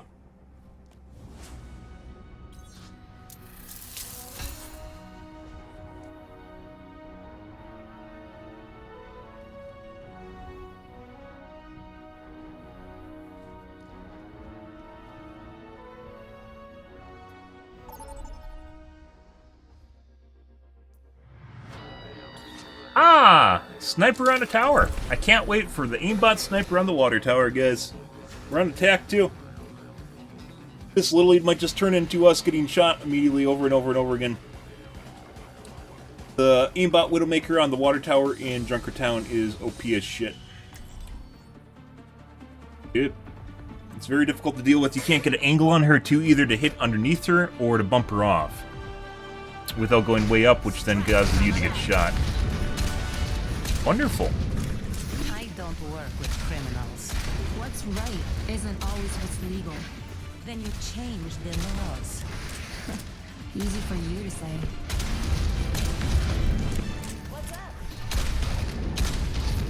Greetings. Stay in sight, and I'll keep you safe. Flying the friendly skies. I will not Eh? waste this opportunity. No. Affirmative. Right by you. Press the attack. 4, 3, 2, Let's die to a Widowmaker. attack on this. Escort Help me move the payload. Scatter. Eyes here. NG. Thanks for the assist. Enemy here. The payload has been secured. Dispersing.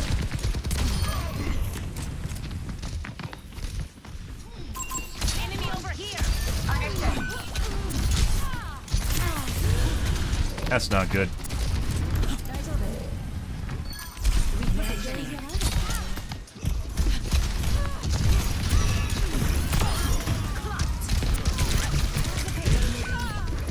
And super califragilistic.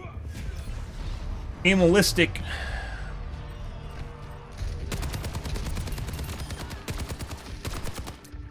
I don't Yep. stay down. Aerial positioning underway.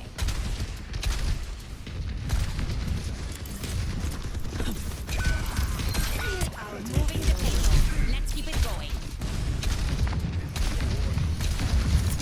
Let's get you back in the fight. Move! Behind you. Messy, but we got it done. Got the payload. Move with me. the payload has reached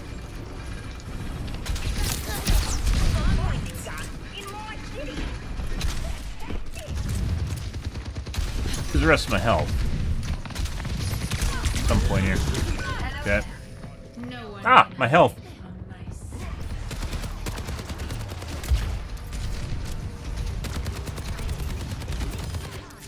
Soldier Chan might have something going on here, guys. Okay, my head's in the game. Heroes never die.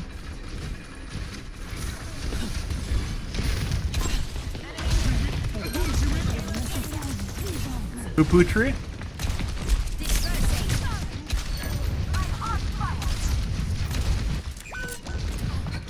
Enemy here.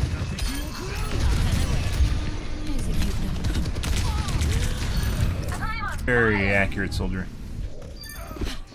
Guess our healers aren't actually healing. Much better. But Do not provoke me. Greetings.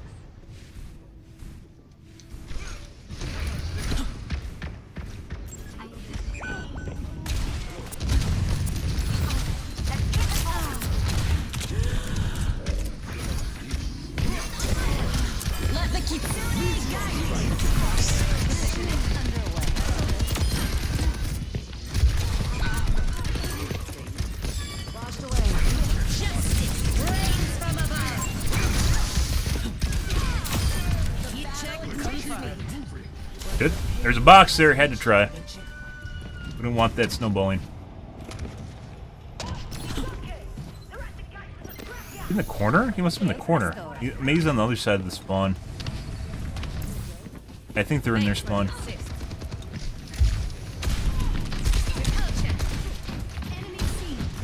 Fuck off. We need to line of sight the soldier as well as boop him if we can.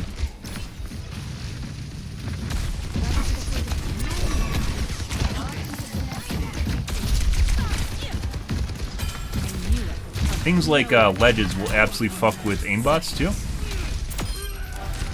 So you can line of sight them on the smallest thing, depending on the kind of aimbot he has, and he won't actually be able to shoot you. Like this little ledge here, you'll sometimes see me going like this, because they can't lock to your chest or head point. It actually works, which is sad. It shouldn't. Not always. Depends on the aimbot and how good it is.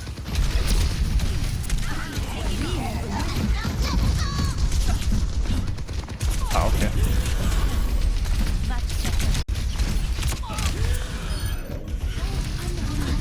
Right.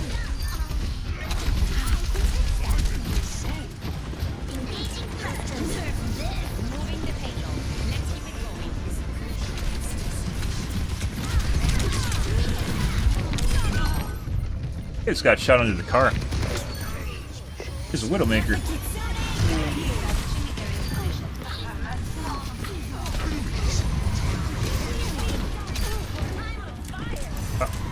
Good.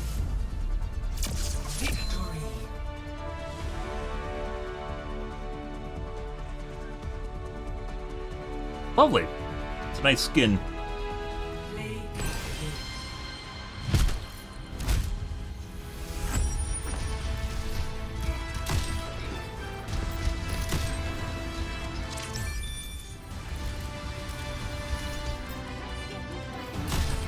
And he's possibly cheating as well. But that's on our team, so I'm not gonna worry about that. Draw the line somewhere, guys. Healers weren't even that great. Probably shouldn't have upvoted them. Guy.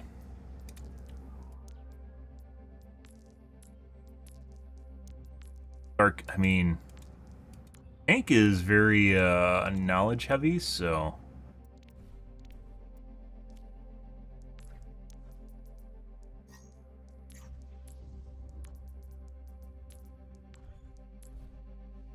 see Soldier Chan, guys. Ready for battle.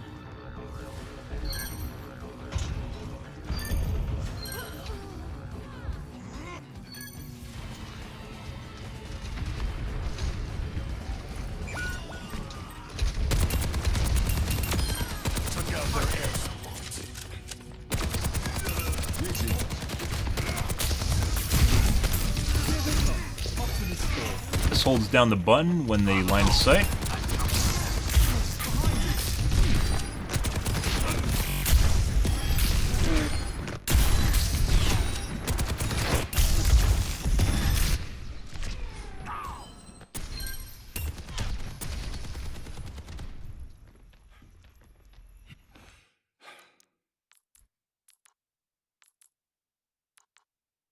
Hanzo, at your service. He's cheating. And so he did have line of sight prior to going behind the cover, but then they're on the payload and they also moved a bit. Who needs healing? See him anymore. But then he lines with the Widow. There. Hanzo, at your service.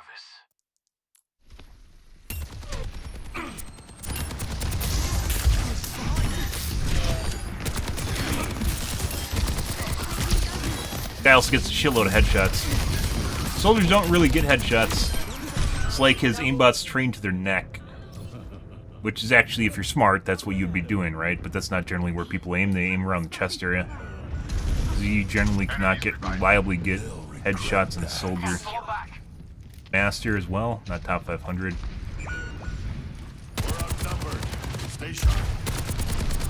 Sniper, get your head down. Lose it. Get up, White. You'll find. Lots of headshots. Heals coming up. Like he was tracking the Kiriko behind the wall. That's a clean takedown.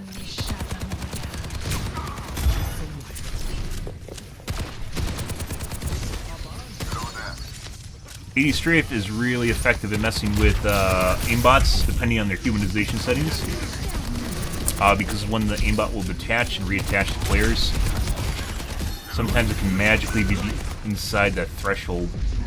Because otherwise it looks too janky if it doesn't. Then it starts depending on the actual player's accuracy. Fucking tracing the Mercy right now.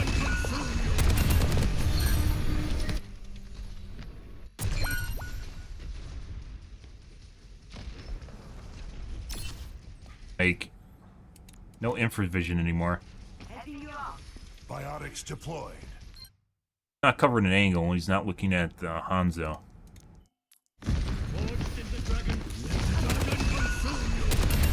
Just tried to shoot the Kiriko behind the tree. See? Pretty sure he's not trying to blow up the tree. Let the dragon consume you. Doesn't have line of sight on her anyway. Finally start shooting the tree. I mean, it could be ADD.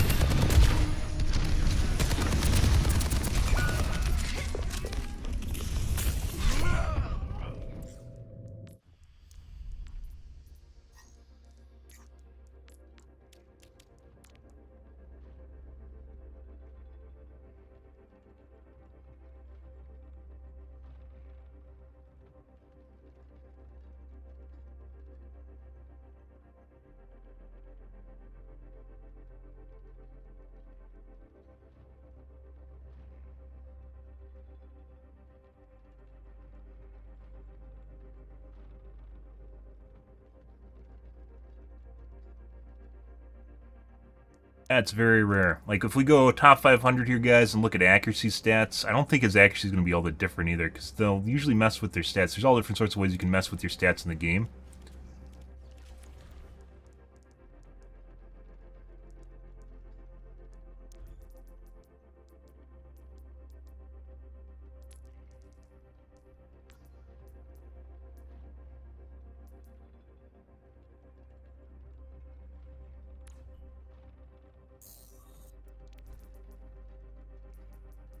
Normally, their stats are almost all identical,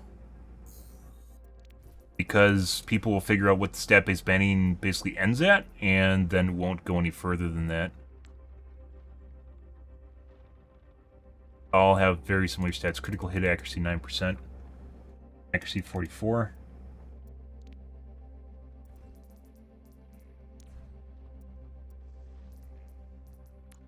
They're almost identical stats too.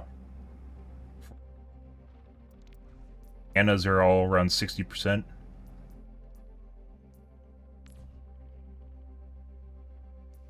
Accuracy. 40-10. Stats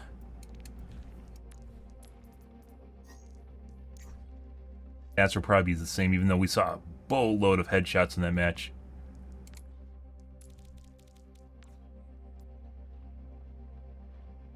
Seven. Like lower than top 500, but that's not the way that fucking match looked. That's not the way that looked, guys. Next game. Especially those headshots. There's a lot of headshots. It's like going headshot sprees is like maybe 20% of his shots that registered, like that hit, were headshots. So 1 in 5. Maybe even higher than that. It legitimately looks like he's shooting the neck area and is constantly getting headshots for him. Maybe 30% of his shots were headshots. Positioning. Double kill. En route. Double kill. A clean kill. Double taking off.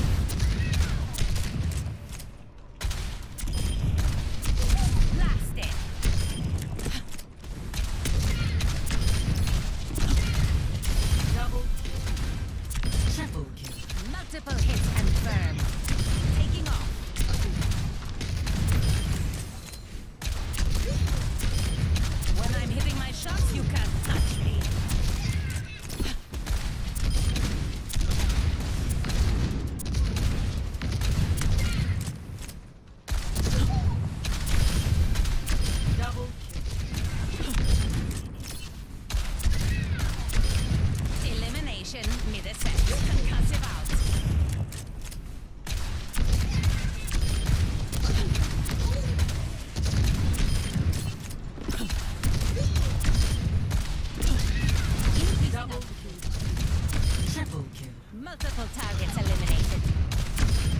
You weren't watching the sky. Double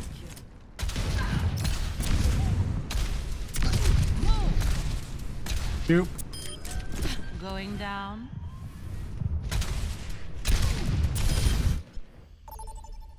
Next game. Oh, you know what? I didn't check. Uh-oh. Prepare your defenses. Select your hero. Oh. Oh. Actually, in the game categories, guys, that's good. Good. Yep.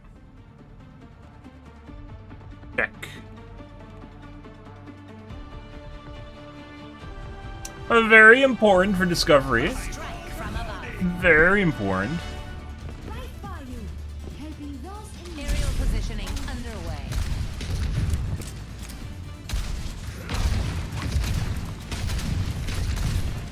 Angela, I met someone the other day who I think is just your type. Handsome, kind, several doctorates. I'm afraid there's someone else I have my eye on. Oh, Tee anyone I know? Tee. With any luck, you'll find out soon enough. And another LBGT character combined. Confirmed. Combined. Yeah. Good evening, everyone. How's your day going, dude? Taking to the air. Attackers incoming. Ready to watch some demos? Yeah. Enemy here.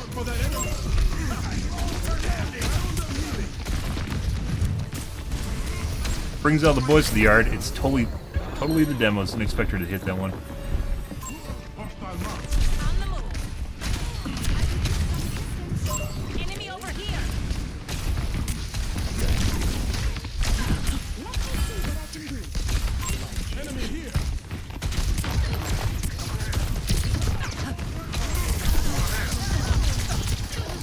Nice. I have teammates here somewhere. Mercy's healing me, obviously. Wait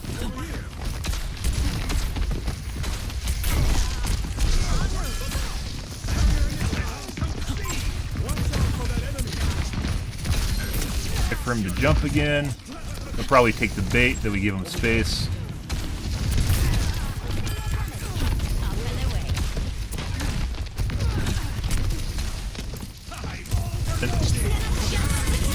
There we go. We'll do that. He wasn't taking the bait at all.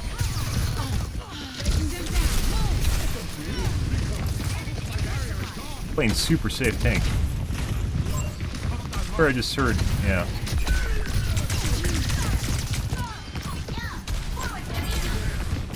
I see an enemy. Positioning. Aerial positioning underway. I will not waste this opportunity. Bagels a lot. Excellent teamwork.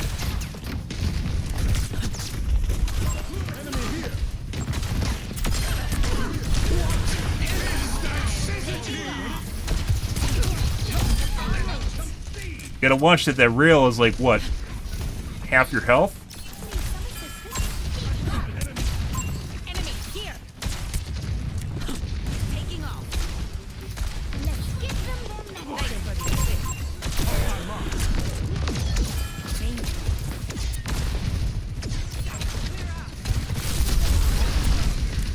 I don't think so. Enemy. Appreciated. Up and away.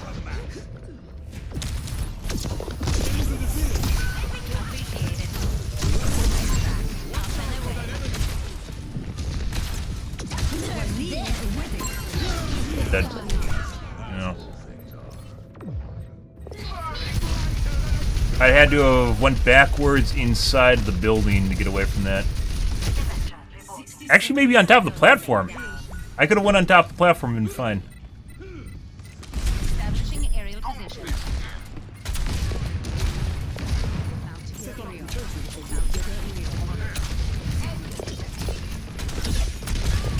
Enemy here. I've got you covered. Justice reigns.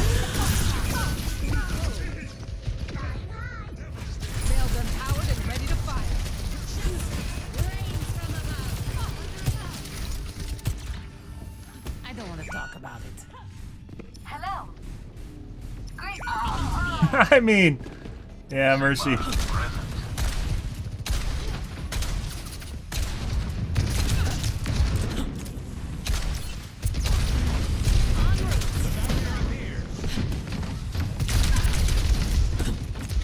He fucking left. Dude, Mercies are like the most fragile thing in existence. Not lying.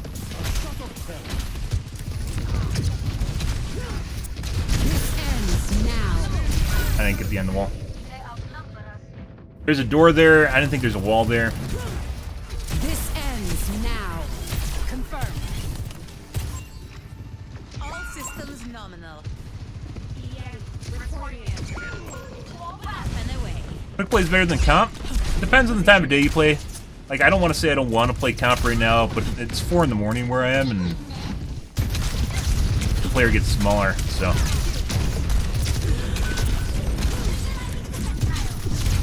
Okay.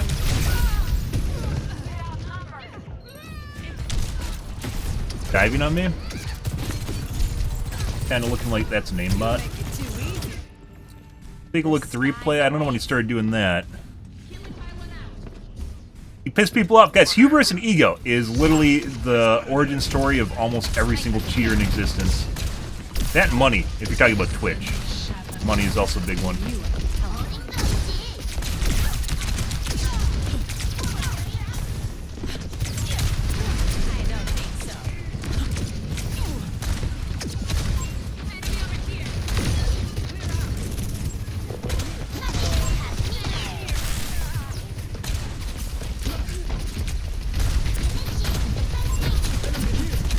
Guess maybe we have to start,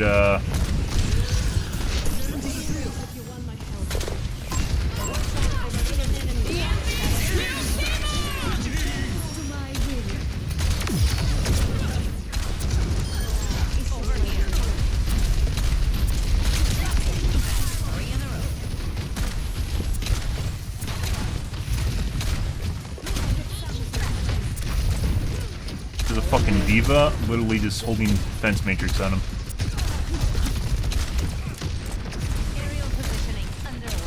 That's it. His entire life story.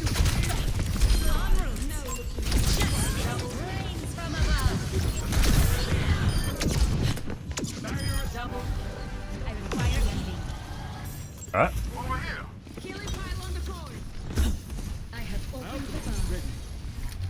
Not even the...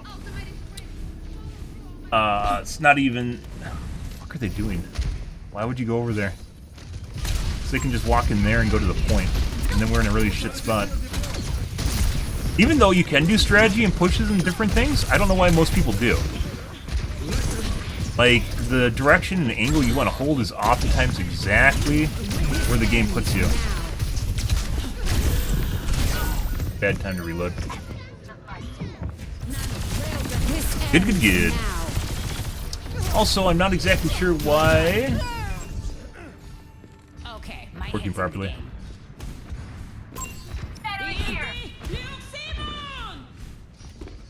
Yeah. It's the MMR in the game is pretty good as far as like quick play matches go nowadays. So, like even if you're playing, you're not playing comp, like the matches aren't that bad. And sometimes they've been really bad though.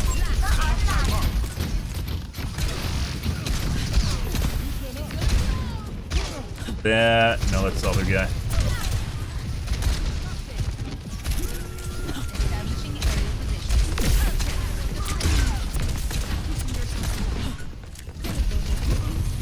Also, one of the reasons I like the new map type is the new map type encourages people to actually,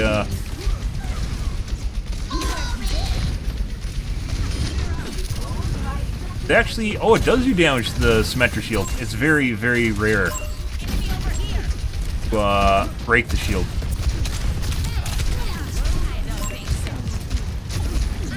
Fucking love the healing turret.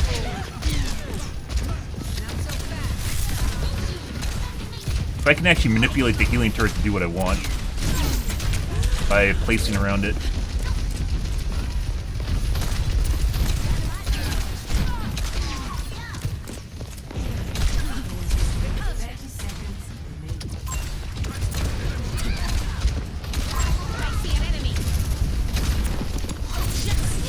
Got her. Doesn't matter if I die now, because Diva's demech. Pretty close to kill, but not completely. Unless my team flops massively.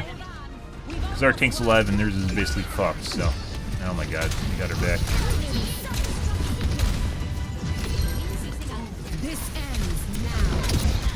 Gotta kill the healer.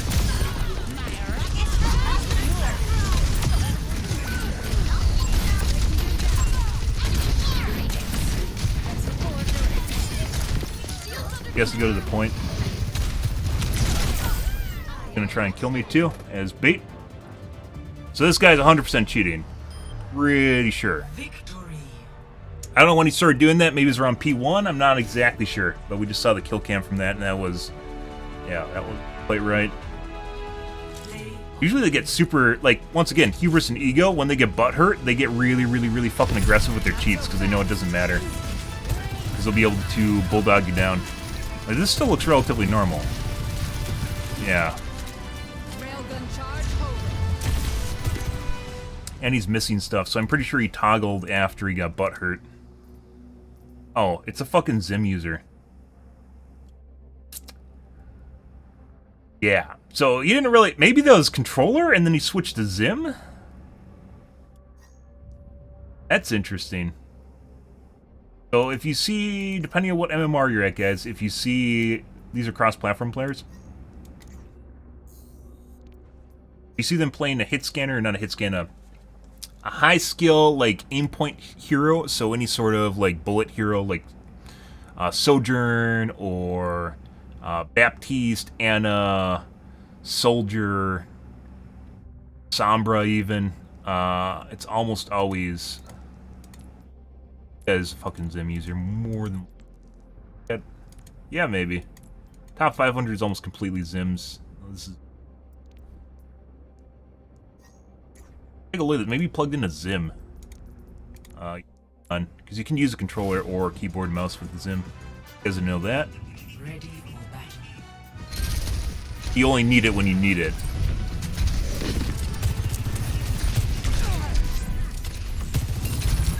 Controller aim is very easy to tell apart. You'll generally see linear movement with angle changes, geometric shapes. They can't do circles very well. They can't move around the screen very fast either. Or it's really, really shaky. It's all over the place when they do. Their sensitivity is very high. Capturing the point.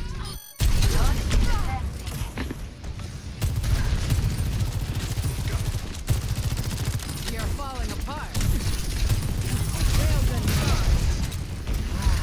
Thanks. Still looks relatively linear. This ends now. Confirmed.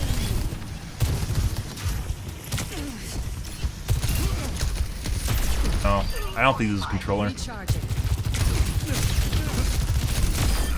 That's just embarrassing.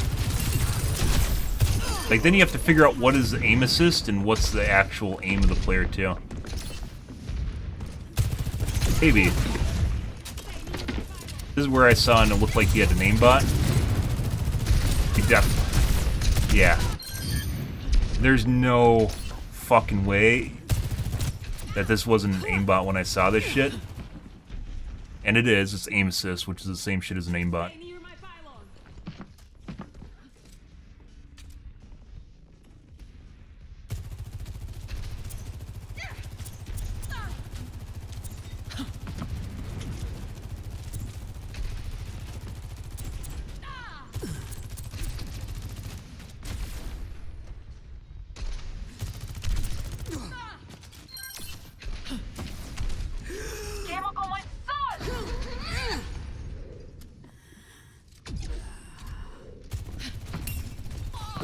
Oh.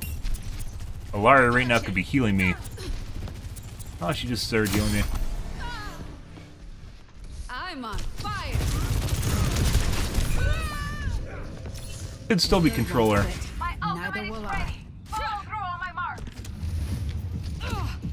The payload is moving. Again, movement is very linear, left, right.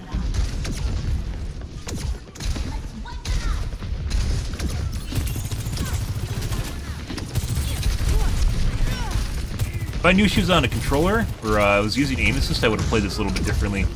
Playing against Zim users is a little bit different than playing against people that are aimbotting. Especially if you know they have a controller.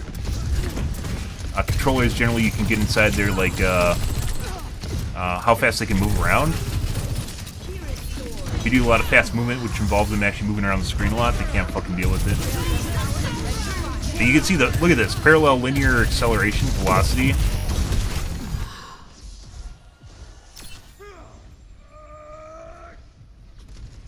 Coming through.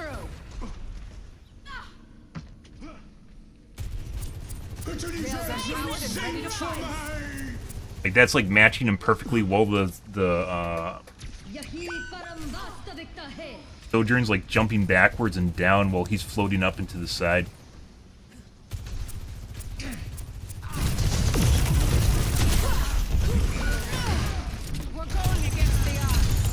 It looks like so. Mouse swipes are definitely something you don't see on a controller because they don't need a swipe. So if you guys saw this, is what happens when you run out of death space and you have a low DPI, is you have to do a mouse swipe. So he turns.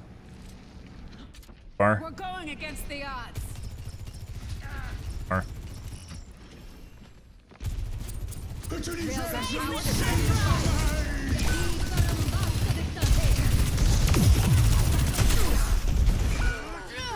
There's a swipe, and then he swipes again. So it's all kind of interesting. So I'm maybe leaning more towards this guy actually having a Zim. Like, look at this. You don't see there's no mouse swipes with the joystick because you just hold the button to the side and you keep going in circles, right? There's no limit to it, but you can clearly see a mouse swipe here. So I'm actually going with this guy is right there, and then he does it again. You can see he runs out of death space. And if he's using a joystick, you don't do that. That doesn't happen. Maybe he took his finger off for a little bit, but then you'd see slowdowns and speed up. This looks like someone swiped their mouse. Whoop. It really looks like someone swiped their mouse to the side where they ran out of space and went like that. Good? We're going against the odds. Disrupting.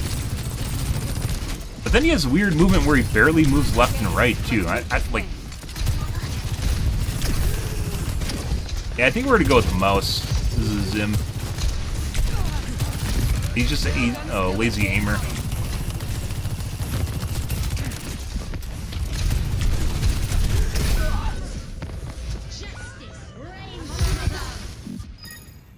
I'm not a fan of setbacks. I go out on my terms. Stun coming through. Dodge this.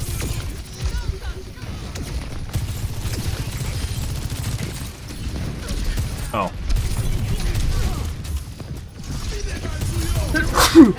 Oh, bless me, guys. This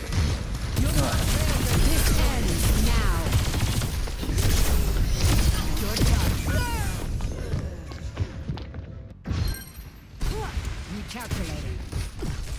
Face the sunrise.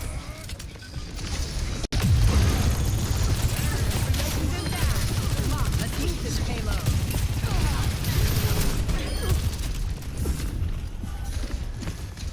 Thanks, Edwin.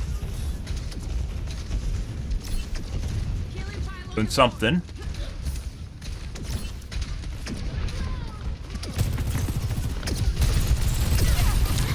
Disrupting. Railgun powered and ready to fire.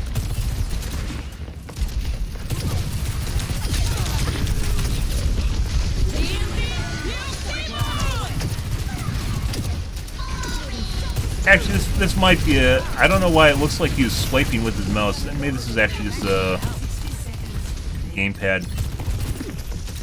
Yeah, this might actually just be a gamepad.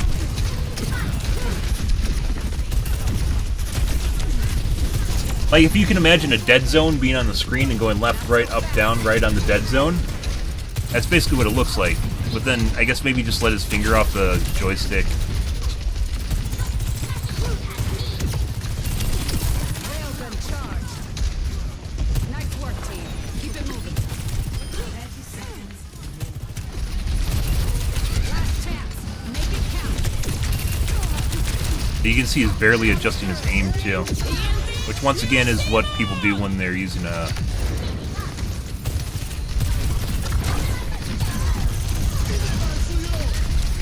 gamepad. They let the aim assist do basically the majority of the work.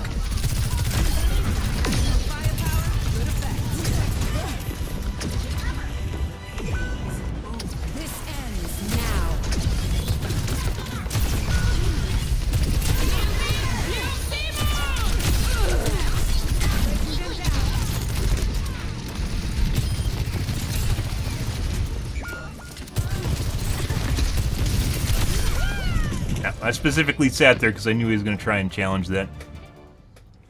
Good shit. Okay. I don't think we're going to report this. I think this is actually... That still might be a non-Zim user. Zim users really aren't... They don't try to hide it at all because they don't get banned. Possibly, I just heard of Zim users getting banned. I don't know if it's true or not. According to the socials, Zim users might be getting banned. I kind of doubt it, though. They've been in the game for a long time, and Blizzard generally doesn't care. So they aren't really like when you. We've seen a 4-man Zim squad with one PC player, and what they do is they try to queue into PC lobbies to play against PC players to show off their aim assist.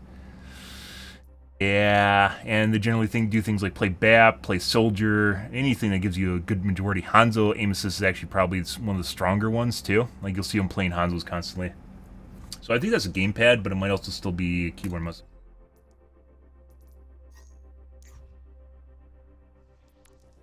Top 500 is almost completely Zims. Actually just be a gamepad with high sensitivity. Is what there. You can actually respond to stuff. It still comes down to manipulating the aim assist. That's how you get better at console, guys. Is just learning how the aim assist works and trying to do it better. I honestly think there should be two options. Console players should have access to a keyboard and mouse. I used to think, why, maybe they should just get a little bit of aim assist. No, I think everyone should have access to a keyboard and mouse because it's a superior form of input. And controllers should have no aim assist, but they have gyro aim. Gyro aim, very few games support gyro aim, and despite it being very helpful, I've used it before. Despite it being very helpful for dialing in aim, almost no games support it. And it definitely takes skill to use, and it's not as good as a keyboard and mouse, but it's not as good as being as good as a keyboard and mouse because you have an option of using it. So, yeah. We're going to call things here for this evening, though, guys. Tomorrow will be more of the OWs. Had some decent games here tonight, guys. Hopefully on earlier.